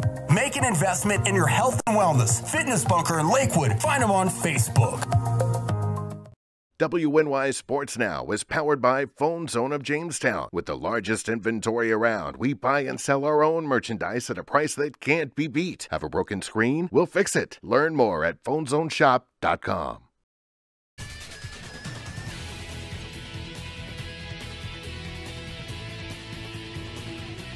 And welcome back. It's a 1-1 count on Josh Bramwell here in the bottom of the 8th. 7-1 and the Jammers, and Bramwell pops one to second. It hits the edge of the grass and bounces up, but the second baseman takes it easily and handled that little blip really well. And this has been an amazing offensive output for the Jammers. And here comes Alex O'Donnell. He's bounced to third, flew to center, walked, singled, stole 2 bases, scored a run. So he's been active, and he's a 4-year veteran of the Jammers. This is his last season with them, and he's looking to add to his stats to make it a big way. And there's a pitch on the inside for a strike, and it's cleared up again. We can see the bats and the bugs are getting chased by the bats. And the pitcher sets. He looks in and he fires, and it's a fastball up and away. It's 1-1. And there's not a big crowd tonight because of the weather. It scared a lot of people off. But when the crowds are here, this place is rocking. They love their Jammers. And you can get tickets, $5 to come in and watch a game, $7 to sit in the box seats. And let me tell you something, in the grandstand there, and let me tell you something, you can't get a better family entertainment bargain than this. You bring the kids down, bring the grandkids down, keep the tradition of baseball going. It's handed down from fathers to sons, mothers to daughters. And there's a pitch, and it's ripped up in the air, shallow to the right side. Second baseman calls the first baseman off and makes the catch. 2 away. And that brings up Mr. Timko, who's been a star in the field. He flew to right, reached on an air and stole the base, and flew to center.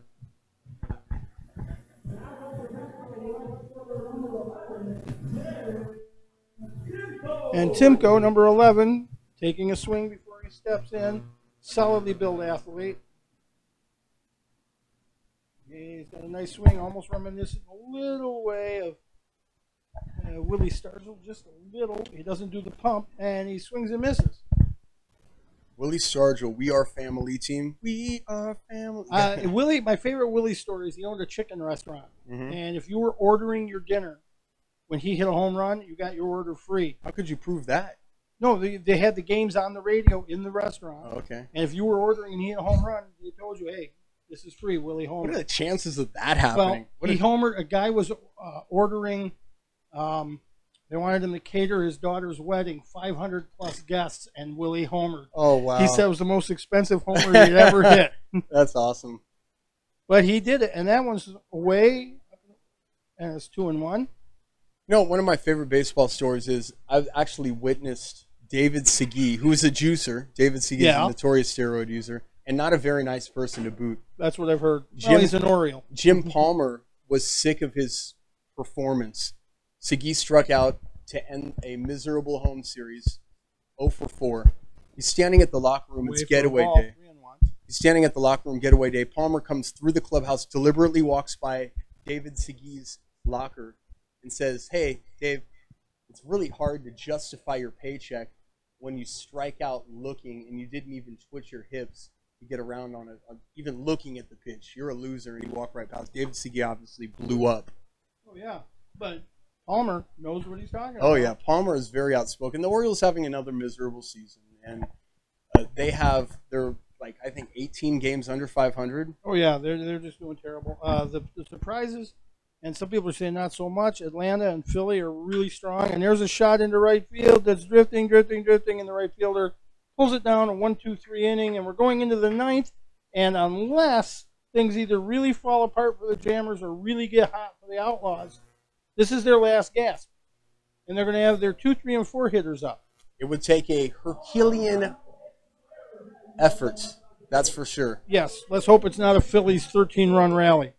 We will be right back with hopefully a winning inning of a Jammer baseball. Team Jock Shop Multimedia Broadcast Center right here at Russell E. Dietrich Park. Gould, Polero, Hedrick, and Simcoe. Back at you in a minute. The Jamestown Jammers baseball game is being packaged and shipped to you by the Jock Shop in Jamestown, outfitting champions for nearly a century. Team Jock is always open at JamestownCycleShop.com. WNY Sports Now is powered by Phone Zone of Jamestown. With the largest inventory around, we buy and sell our own merchandise at a price that can't be beat. Have a broken screen? We'll fix it. Learn more at PhoneZoneShop.com.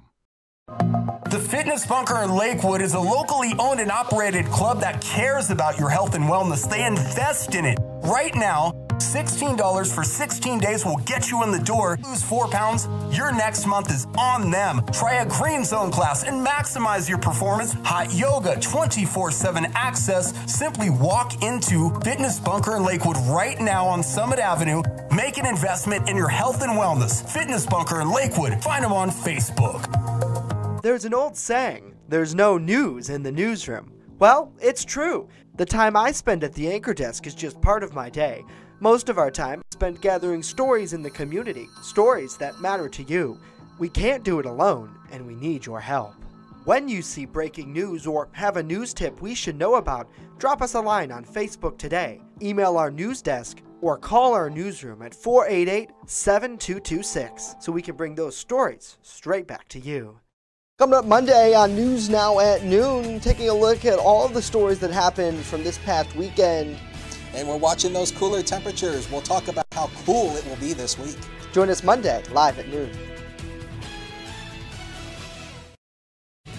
Look at that team, the Jammers News Now baseball team. is The News Now on, team taking a live break from tonight, the except Jock Gould's Shop never. Broadcast Center. Here's He's- Rory Polaro He's and the Ryan Hedrick. executive producer in the Team Jock Shop Multimedia Broadcast Center. With He's sweating himself. He's having a ball. He is at the Fitness Bunker on a treadmill doing an 8.0 speed right now, and he's been this way since 5. Yeah, he's sweated off some pounds tonight. There's no doubt. I think we all have. Yeah, that's and AD has too. It's been a blast, and they have done just incredible photography, videography, and multimedia journalism work tonight from those two. And I want to thank my broadcast partner here, Ryan. Thank you for your input. I've enjoyed every second of it, and I look forward to doing more broadcasts with you. You act like we're never going to see each other again, man. Remember, you're buying pizza on Monday. Yeah. We'll see what I have left after I pay my car insurance Monday. Assuming you didn't say 15% or more, huh? No, it's $600 Woo. for 6 months, but that's full coverage. So. Right. But that's nobody's business. Let's get back to baseball. Here comes the pitch, and it's a fastball, but it's outside.